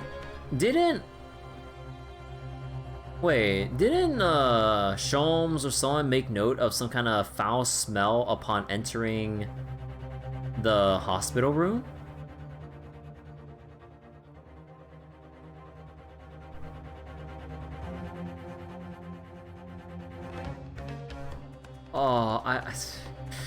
Oh, please, don't tell me. Take that! I realized, like, she was my second choice because, like, we had no other possibilities, but I didn't want her, man. The name of the person responsible for the poison that afflicted Mr. Shamspear is, I believe, Miss Olive Green. Miss Olive Green? Miss Olive Green. I do feel as though I've heard that name in the recent past, Consul. I don't recall where. Miss Olive Green. The woman from 6 days ago. The victim in the recent case of stabbing on Briar Road. An incident for which Mr. Natsume was arrested, I hasten to add. Oh, of course. Yes, Miss Green. She was left comatose for some 3 days, I believe. But she regained consciousness 2 days ago. And I hardly need to remind the court that Mr. Shamspear's poisoning took place 3 days ago.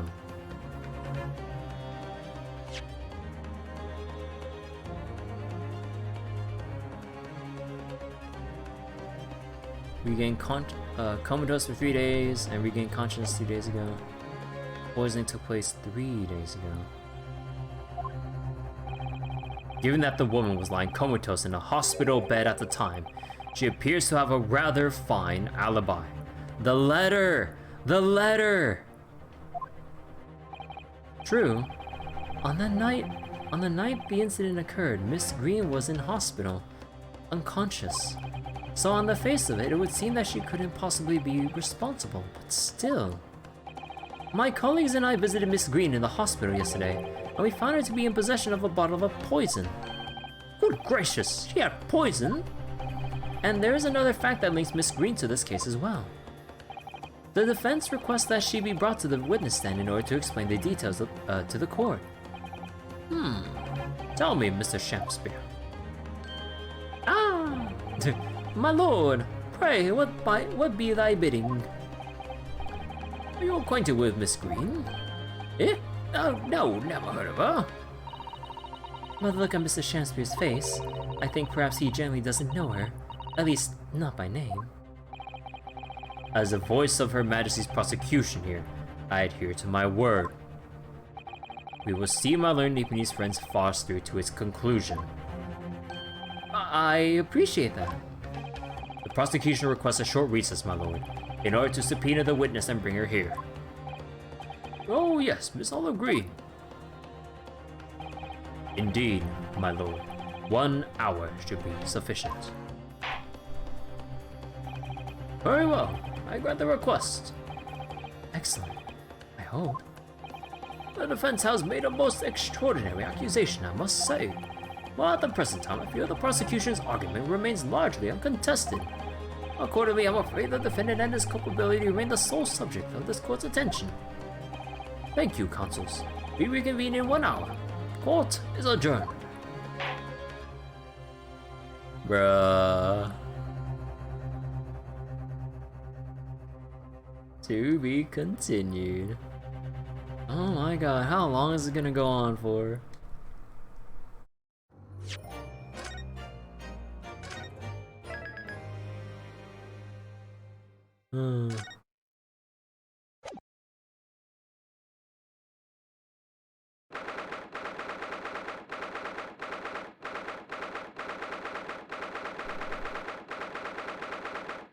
Alright. So, as per usual with the pace we've been keeping right now, I'll probably go leave it here for tonight with Great Ace Attorney.